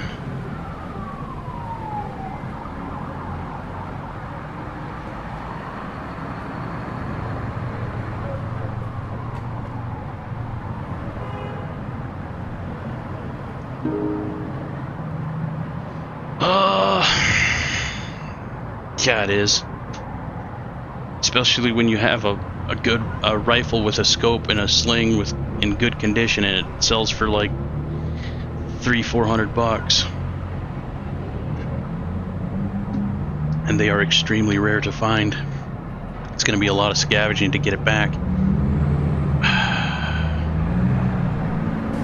This is the only other one we haven't tried. If this doesn't work and it still gives me more options, I think I'm going to try ditching the bracelet again, and because I put the bracelet on the ground and then I tried merging with the crowd, and that didn't work. So I'll try this, and if it still I'm not arrested yet, I'll try dropping the bracelet again. It's not bumper to bumper, but there's a fair number of vehicles on the street. Most are at ground level, though enough sky traffic at the sky bike's altitude means that it won't have free movement. You cross at an opportune moment, putting a stream of hover traffic between you and the sky bike, forcing it into a high arc to regain a shot. You manage to buy yourself a few more moments, but it's not shaken. Damn it. Okay. Dumping the bracelet again.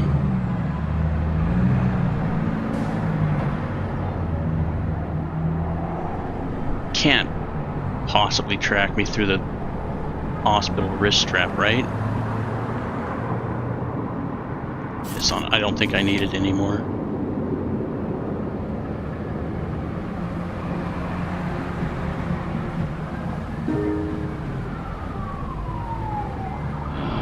Okay, choose the opposite. Pow! Something slams into you, this time dropping you like a sack of potatoes to the sidewalk. Your body twitches and convulses from the shock round embedded in your skin, and everything smears into a wash of sound and light. I think that was it. Moments later, an armored, multi-wheeled personnel carrier appears, bearing the same colors and flashing lights as a Skycorp's bike. Bulky silhouettes emerge from the APC's glaring lights, their shapes defined by heavy riot gear. They approach you, bind your hands, and half escort, half carry you up a ramp into the APC's holding area. All the while, the red beam from the Skycorp's bike traces your moves, only stuttering off as you pass through the APC's bulkhead. Inside, you're stripped of anything useful and strapped into a restraining seat. The guards then step through another bulkhead and climb a step or two before sealing you in. You're left there, sitting in your restraints, looking around a reinforced room with no windows. The sound of duct fans can be heard, but little else. Nothing seems to happen for an annoyingly long time, and then the APC begins moving. The acceleration is surprisingly subtle for such a big machine, though the ride is still pretty rough back here. When your ride comes to an end, the interior bulkhead opens again, and the guards emerge to unfasten you. You're led to an exterior doorway, which blinds you when opened. The sound of the city spill in through the door, along with damp exterior air. You're guided down a ramp, and just as your eyes begin to adjust, you're dropped into a seat. Inside, under pale lighting, you're made to wait in restraints for hours. Drab cubicles divide most of the floor, and stern-looking operatives variously interview detainees, check computers, and disappear into other cubicles.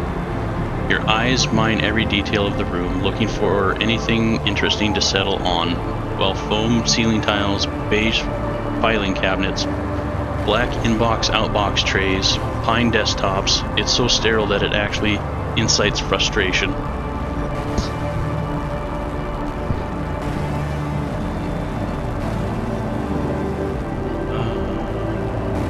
Helpfully, informational posters and propaganda seem to be hung on display to add a splash of color. DMC perimeter services, we care, and contraband, it hurts all of us. The missing persons touchscreen was good for about an hour, but you've memorized all the faces by now.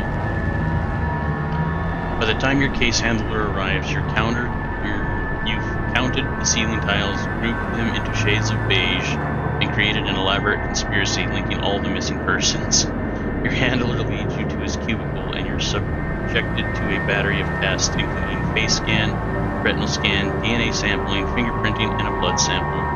The interview is something of a comedy, with questions like, what is your full name, address, and date of birth? And when they ask where you obtained the forged pass, your answer is received less than enthusiastically. You're escorted from the interview area and brought into an on-site clinic where you're strapped to a table and anesthetized. When you wake, you're on a bench in a painted cinder block room, leaning against a corner. Both your head and right shoulder ache. A piercing bleat fills the room as an intercom comes to life. You have been charged as follows: first-degree criminal trespassing, unauthorized access to a computer with intent to commit an offense, fraud and misuse of visas, conspiracy to defraud the city of Detroit, consorting with a known felon, failure to disclose personal information. I don't think I failed to disclose personal information, but I don't think that's the worst of the crimes. The voice continues, you are hereby discharged from DMC Gate 11, marked and exiled for a period of 1 year. Failure to comply with this sentence is cause for appended term of exile not to exceed 2 years per infraction. Per infraction. A door on the opposite wall buzzes and swings open, blinding you temporarily with the light from outside. When your eyes finally adjust, you see the cold, muddy streets outside the DMC walls and the huddling throngs of sprawl inhabitants going about their business.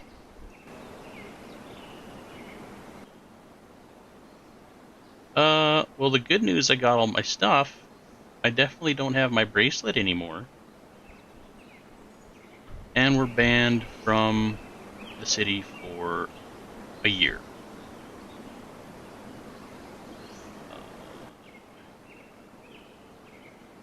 Is there even a date on here? So much for getting that eye surgery to fix my myopia.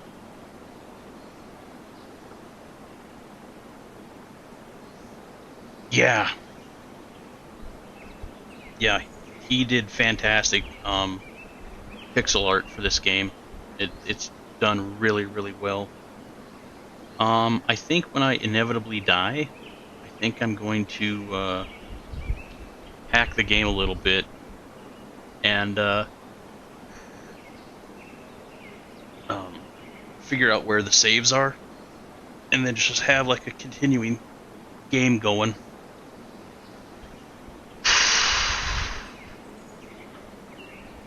I wonder if the Hatters got work for me. You got my plastic bag. They didn't take any money from me.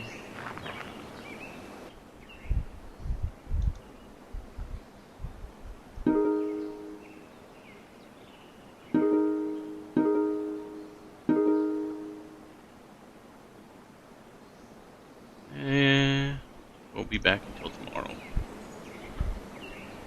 Alright.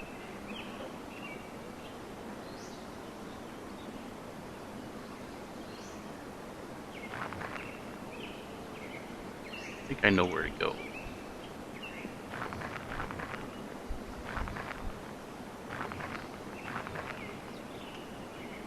Well, I know an area to go.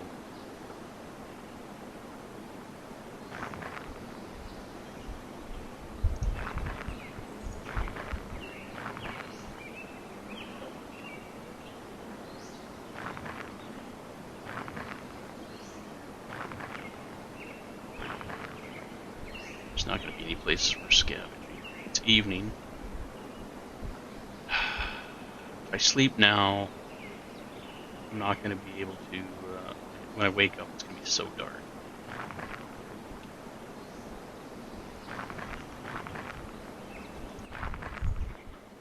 Shit. Okay.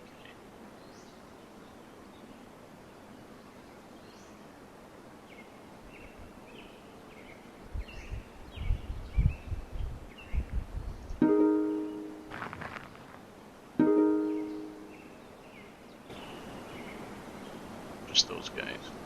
I want to get on that hill before it gets too late.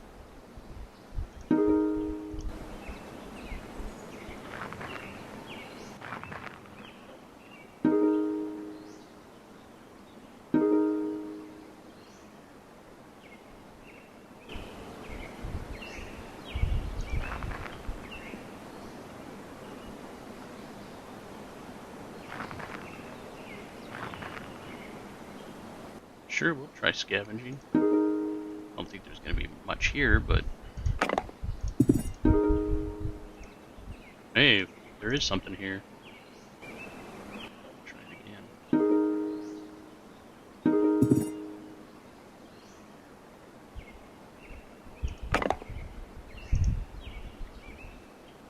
Okay. 77.5. Oh yeah, better pants.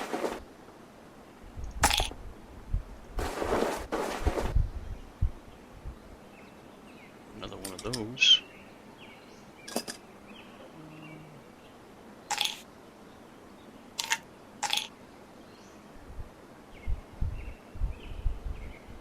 Shit, we didn't sell the stuff that we were going to sell, did we?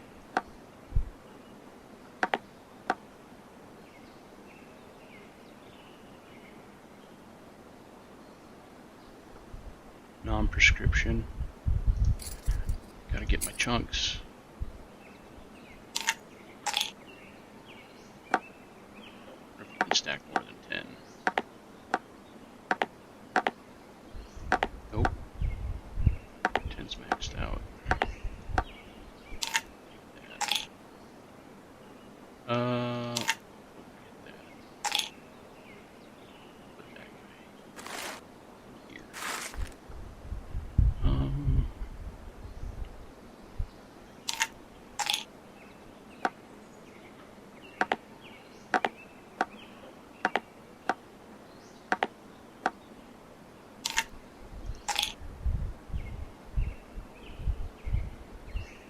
Well, the black shirt. What's the black shirt look like?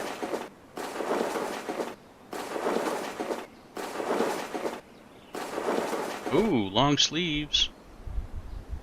Hell yeah. Oh, 91.1. I just moved everything back to it.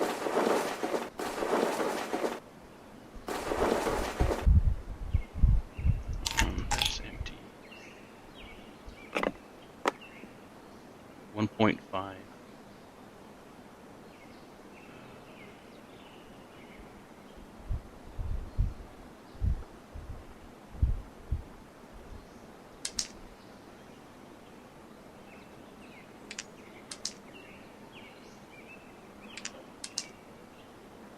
That's got a little bit of energy in it.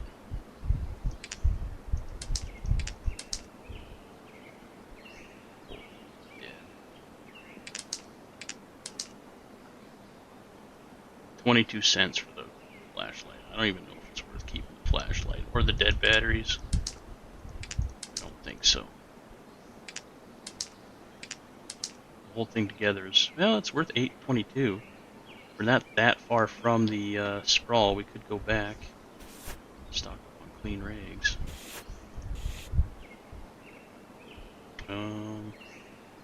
Got our whiskey bottle.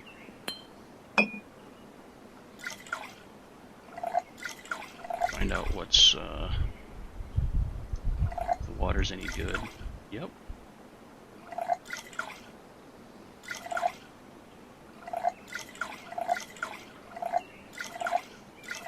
Nope. That's bad water. Stock up on string. Yeah, those pants instead.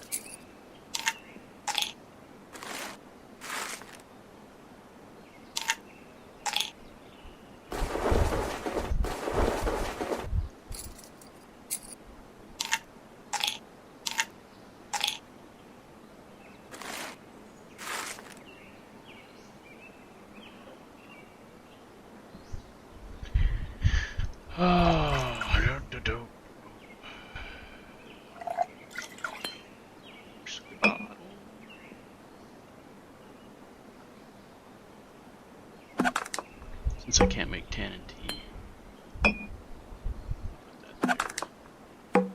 Drop some extra balls.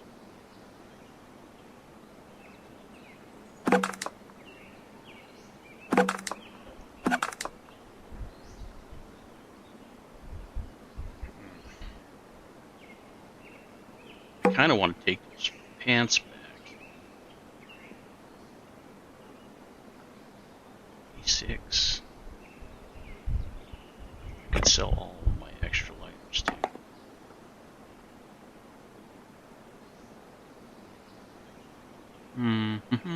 Let's see, that takes up 1, 2, 3, 4. 4x4, and it has 4x4.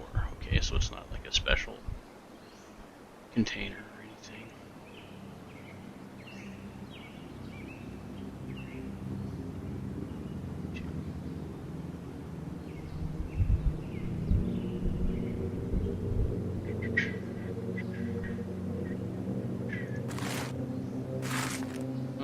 I should have sold those bullets. But I couldn't access my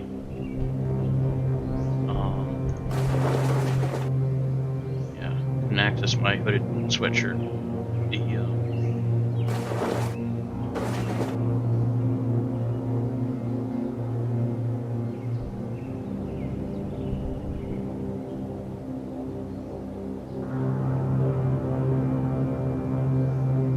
With the dog cloak on. I really want to bring back one of those pants. An extra one too. That's only 8.3 mission. That's not much better, but at least it's something. I don't need that many rigs.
Actually, I'm going to sell this stuff too, because I got full prescription. Might regret it in the long run, but, you know,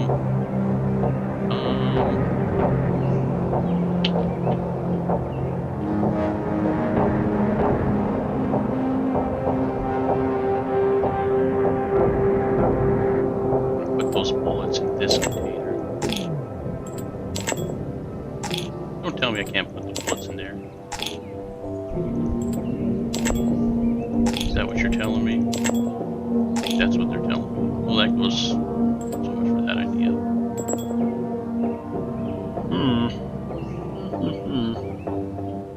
Well, I guess one space is one space, right?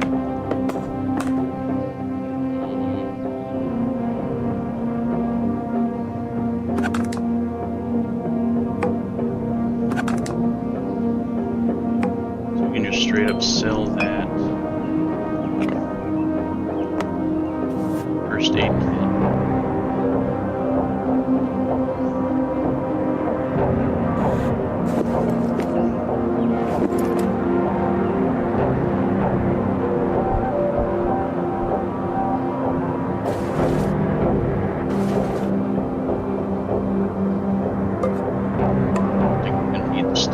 Easy enough to get. I need some clean rigs. So it's $10. It's there.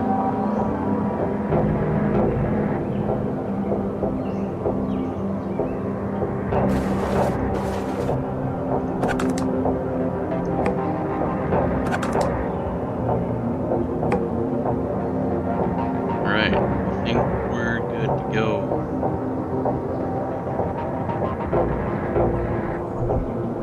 So I could just sell that first aid kit and that one and some rags. Start earning a little bit more money. Because I don't know, I think if I pick up that other bracelet, I'll be able to get back in town. Hopefully. Or it might be a death sentence. I don't know. I've never tried that before. Yep, I think we're good. It is, however, dusk, so I might try sleeping here. There's a lot of junk here. Bad water. Yeah, I think I'm gonna try sleeping here. I need to make a alert trap. Yeah. It's time for nappy nap. It's time for trappy trap. Where's my soup can? Some nuts and bolts. You know what? I'm not going to use that stack. I'm going to use this stack. And then some small string.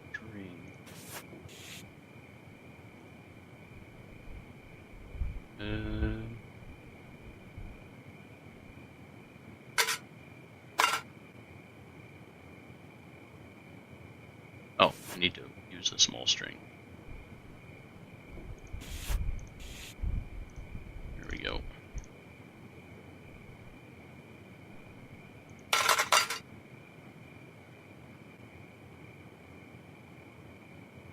What? There's no buildings here?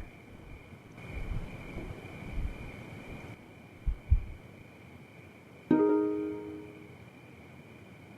should put it on my map as a... Ooh, got a sled back. It should also add a campsite. Why did it not? I just scavenged the building. Boo. Boo.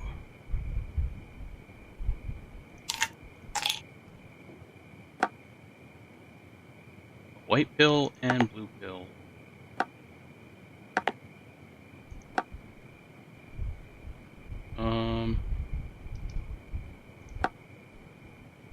Three white pills.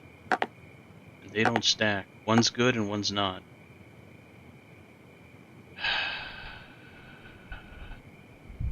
It is nice to have the medical skill so you identify pills.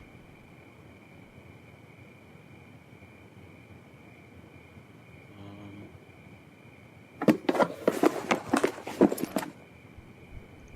take the blue pills with us. Man. Part of me wants to hang on to those painkillers because I know what they are. Wait, do I know what they are? Yeah, I do.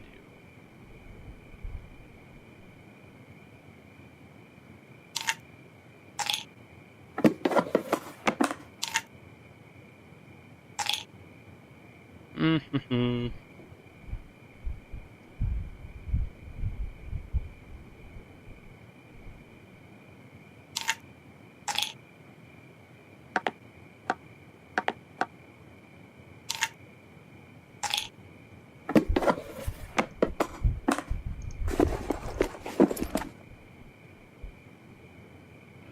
That's where the soup can was. I could use a water bottle too, an empty water bottle. I got lots of those. I don't need to carry that soup can with me if push comes to shove. And I could use a pill bottle too. 75.9. It's not bad. I might take that sled with me. For a little while anyway.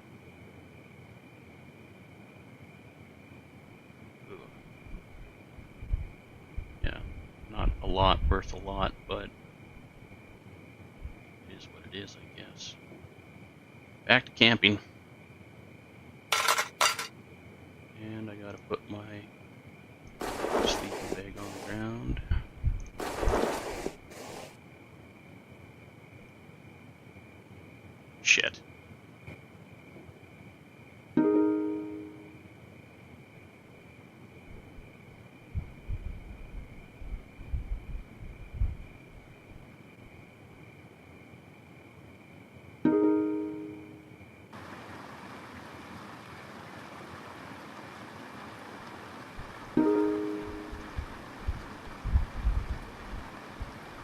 is out there?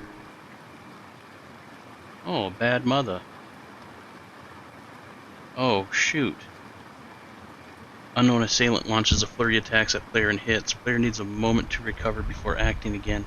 Player is exposed to easy attack for a moment. Stranger cut player's upper left leg with a hardened spear stab. Stranger cut player's upper right arm with a hardened spear stab. Stranger scratched player's upper right stomach. Why? He's gonna wail the hell out of me, isn't he?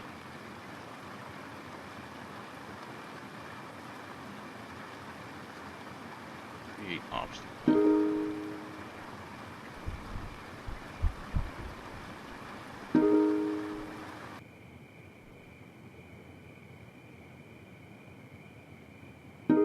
Smack it with my crowbar. Player demolished bad mother's lower left arm with a crowbar. Left arm became crippled, stunned and unable to move for a moment. He desperately tries to retreat but can't get away. Dun dun dun dun dun dun dun.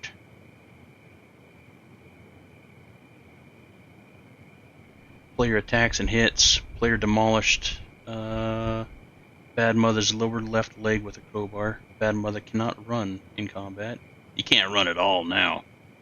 He fell to the ground and must regain footing to continue. He's exposed to easy attack for a moment. His left leg became crippled. He's stunned and unable to move for a moment. Hey, you brought this on yourself, buddy.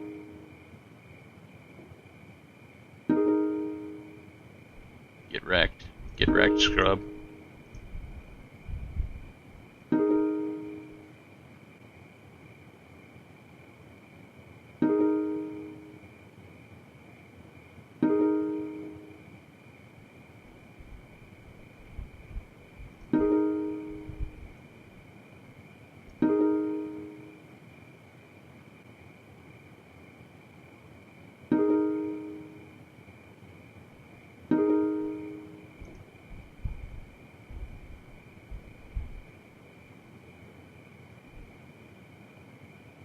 Exploit weakness. Seeks a weakness to exploit it.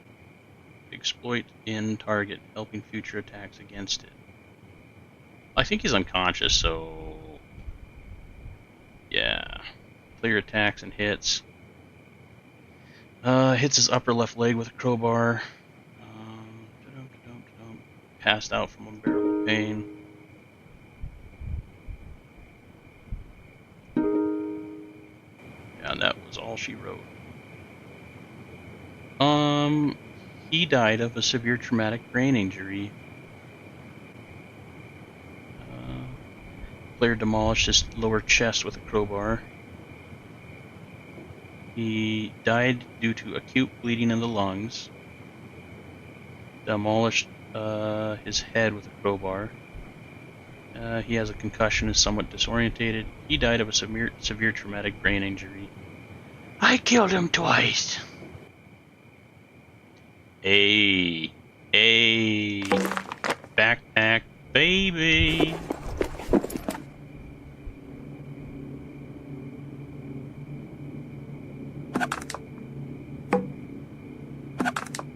Um, 12.5 condition.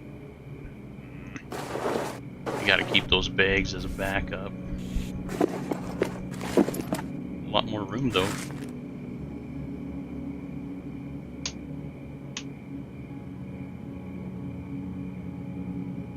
Oh, nice win, Bill. Well, at least you got your money back anyway.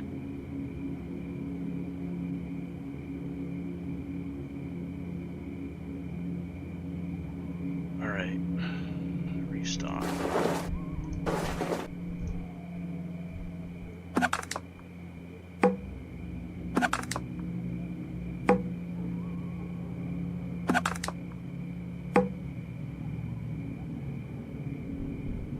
Oh, gloves.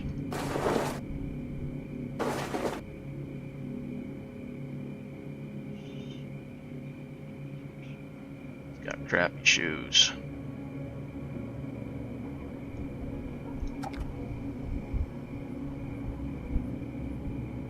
20% black shirt.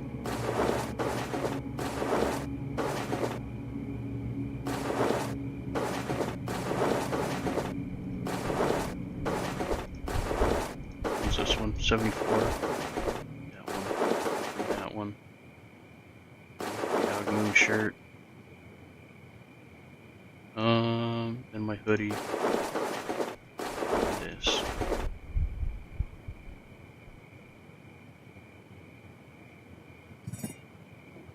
I will take the spear.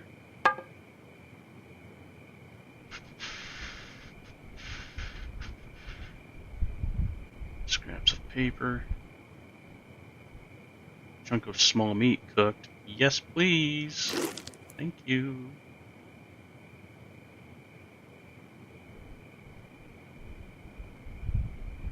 I don't think there's anything else in any other containers. Don't forget my string. I could actually ditch the corn-cola bottles. Replace them with regular ones.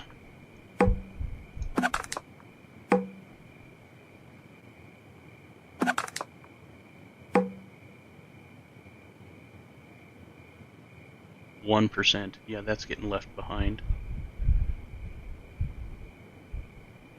660.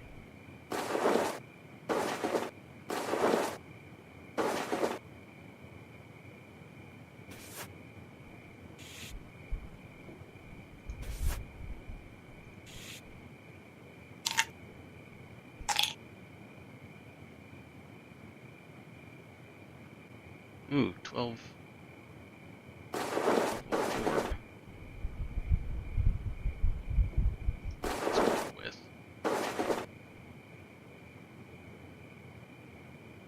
Makeshift shoe.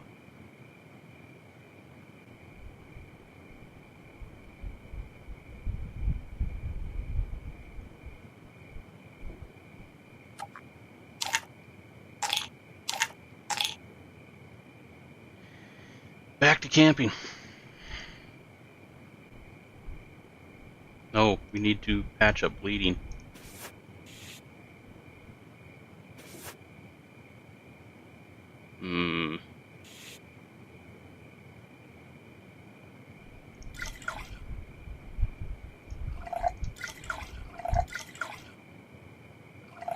I knew the whiskey would come in handy, but I didn't think it would be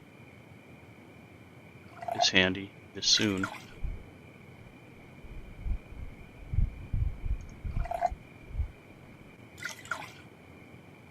Bandage those. That's bleeding.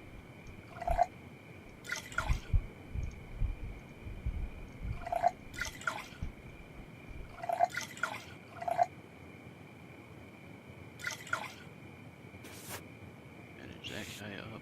Come on. And I think that's just a bruise. Yeah.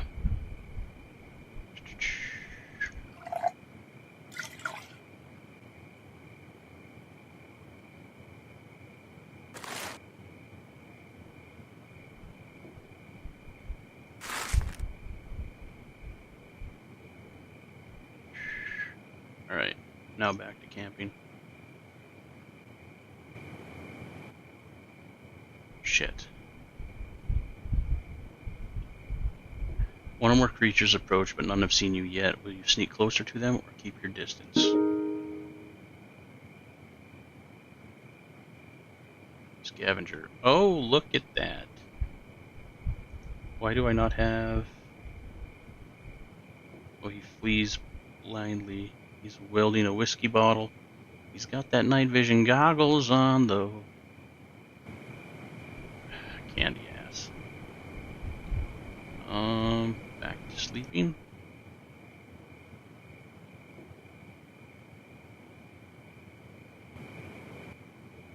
God dang it. Wish I was in a better place to sleep.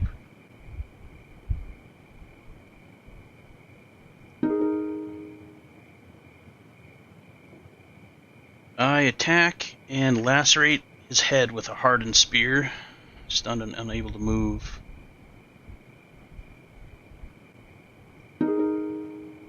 But I'm going to actually use this one.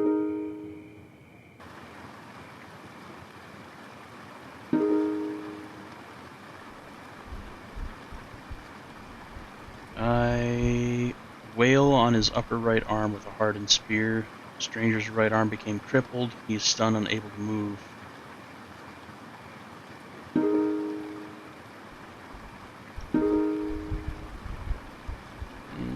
Stranger desperately tries to get away. I smack his left leg with a spear.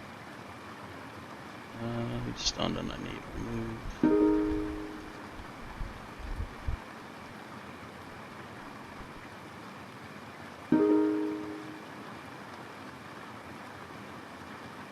I lure him into a trap. I'm exposed to easy attack for a moment. Stranger fell to the ground, must regain footing. It's a moment.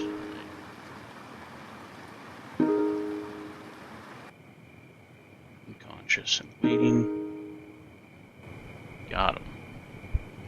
This has become kind of a murder zone.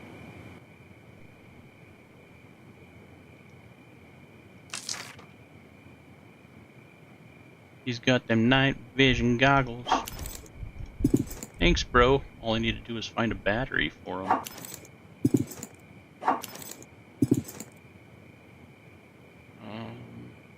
67%. Oh. Digital water tester.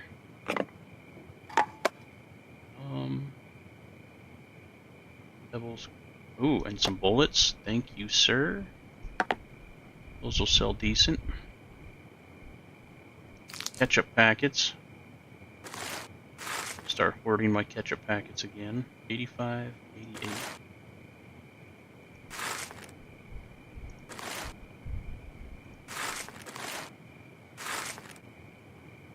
Questionable berries. Berry rags. Water tester. Man, I wish now I had those extra batteries.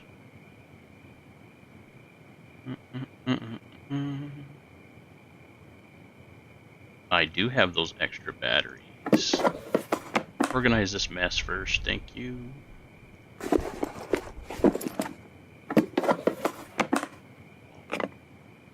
Perfect. Perfect, perfect, perfect. I just hope it takes double A's. And my bank of energy.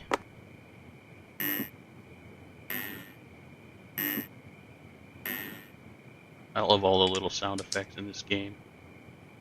Man, that's 94, 95% good.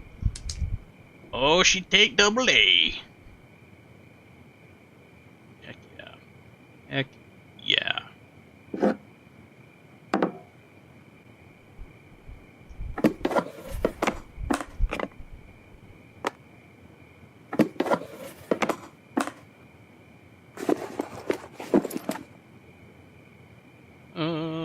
I thought there was water here. Maybe it just soaked into the ground.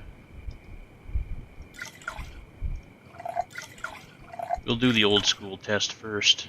Not with a whiskey bottle, though.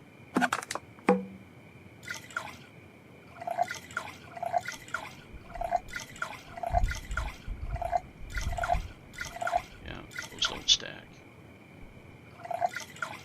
So really, honestly, I don't need a tester. I need a water purifier. So that can get sold as well. How am I doing on thirst? I'm a little thirsty.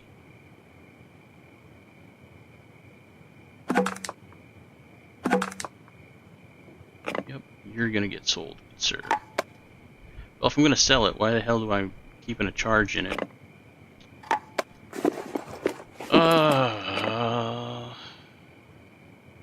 I don't know, maybe I should hang on to it. No, I'm always gonna have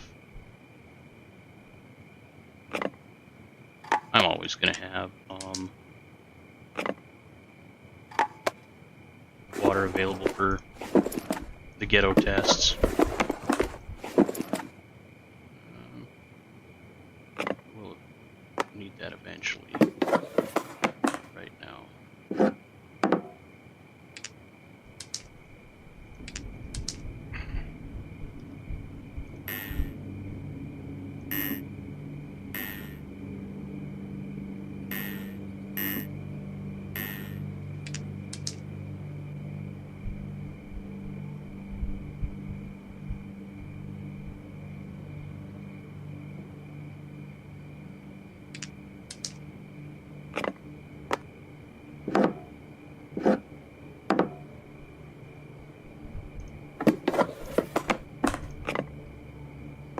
been an eventful night, that's for sure. Won't leave me well enough alone.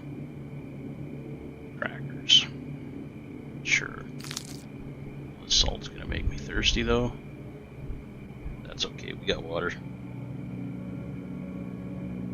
Alright. We can get some sleep.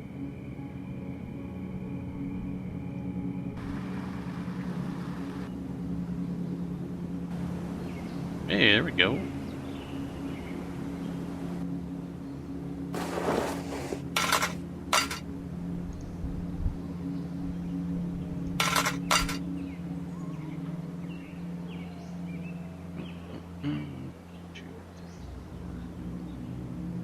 I need room for my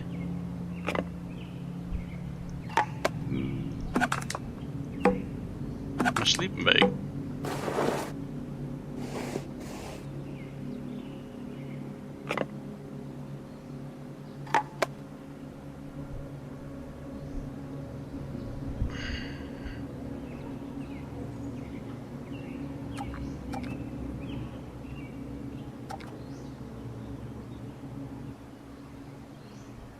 It's a $4 shirt for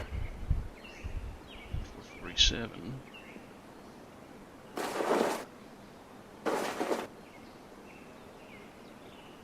I think we're pretty much maxed out. We finally got a backpack. It's the Hayapoopy, but it's better than nothing. Actually,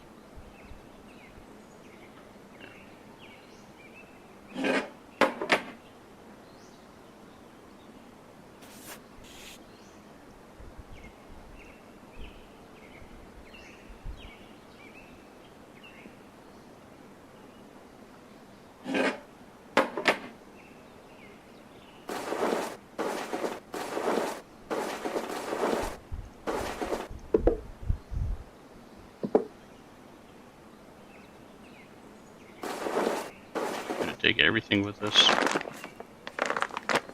Everything that can sell.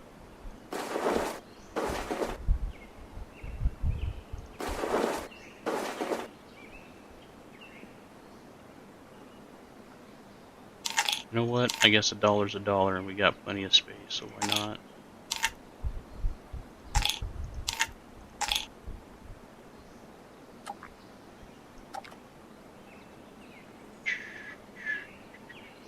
Oh, do I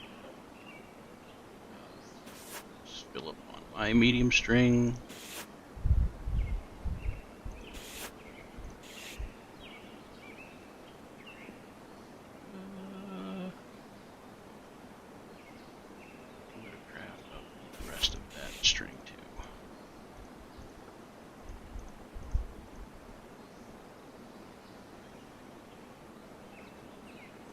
Truck.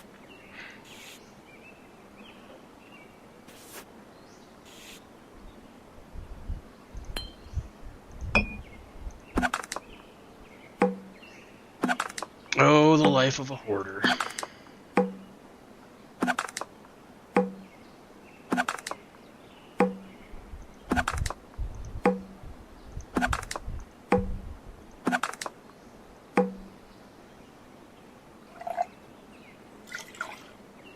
Dirty water in there.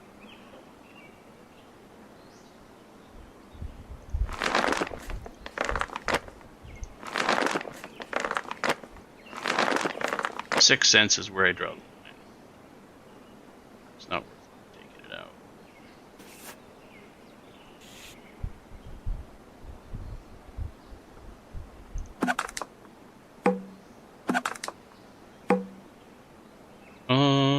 Yeah, sorted small parts. Hell yeah. Full stack. I got a full stack.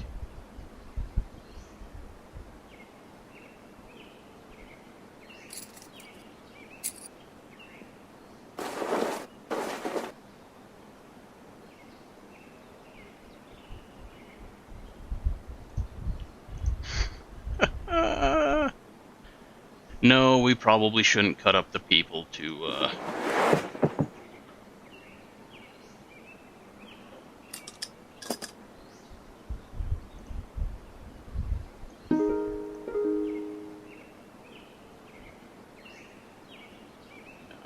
they'll identify it as human at the sell point, I'm sure. Alright. Take a little bit of a roundabout way. Explore some new area.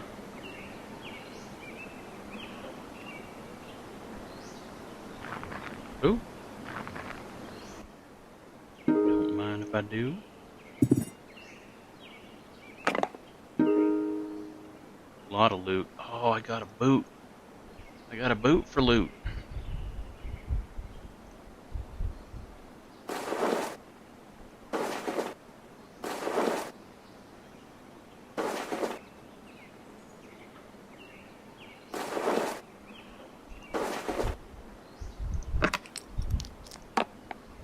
Oh, cleaver.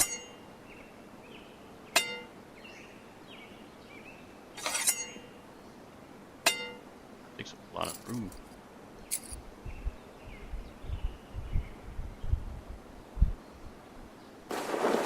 $6.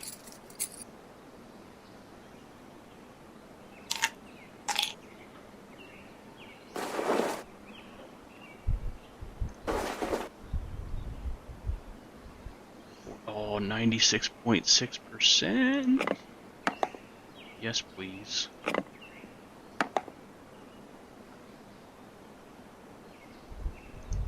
That's worth $30. It is a right boot, right? Yeah.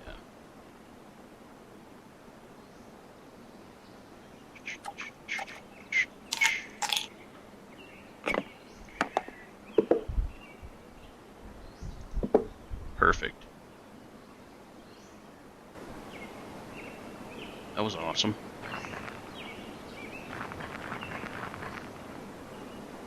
What is the condition of my spear? 71, still good.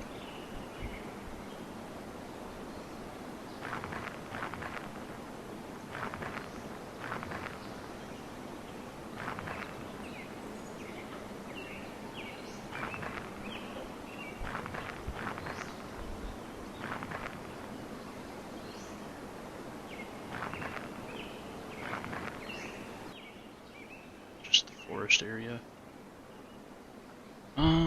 I wonder if I could make a snail or a squirrel snare. Cook some food. I'm going back to town anyway. I can get something. Yeah.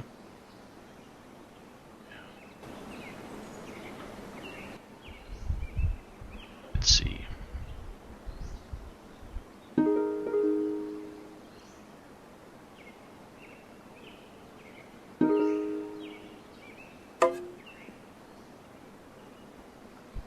Need tiny string.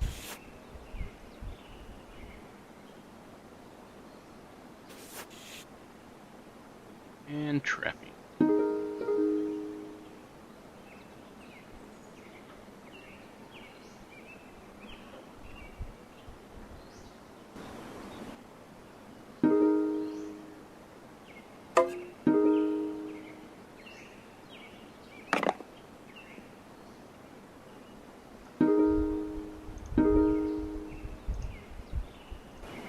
Nothing found.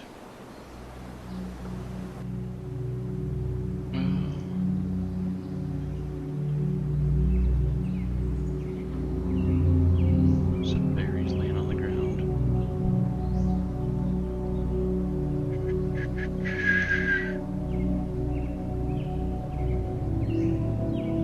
Just leave it there.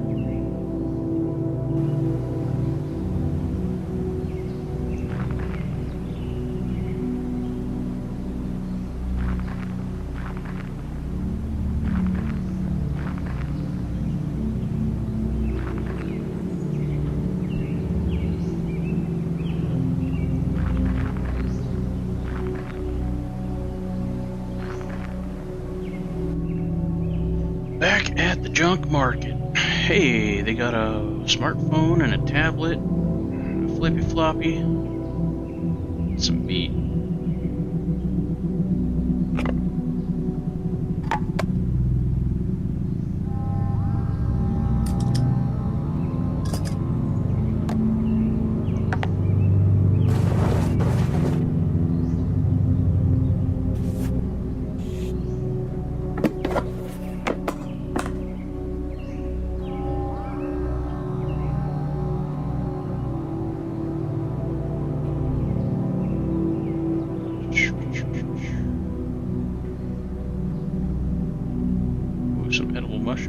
$10 for 3 of them? 16 for 5. Yeah,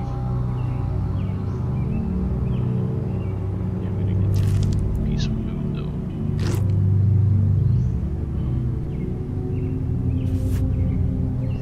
Need that. Everything in the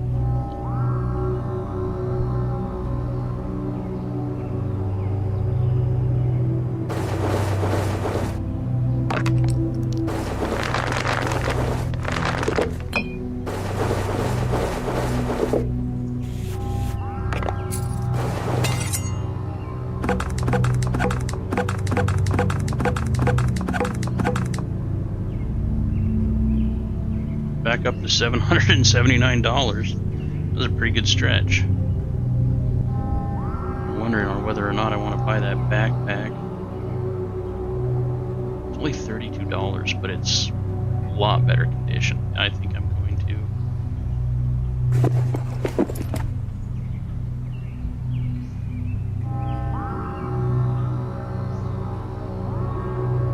Yeah, prescription antacid.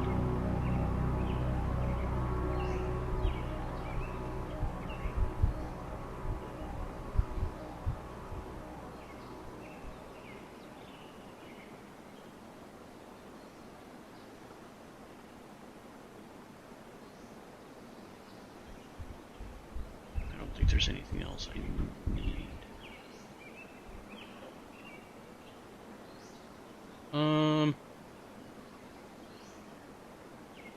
Oh yeah, I need to sell this stuff too.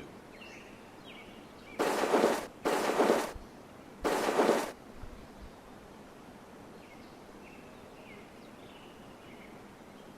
think that's it.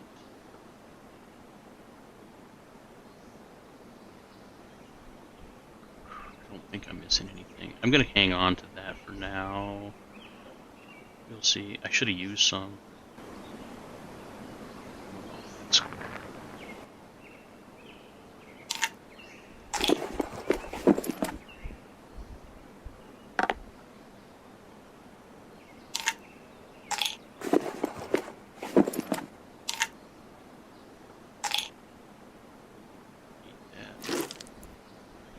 For a little bit, anyway.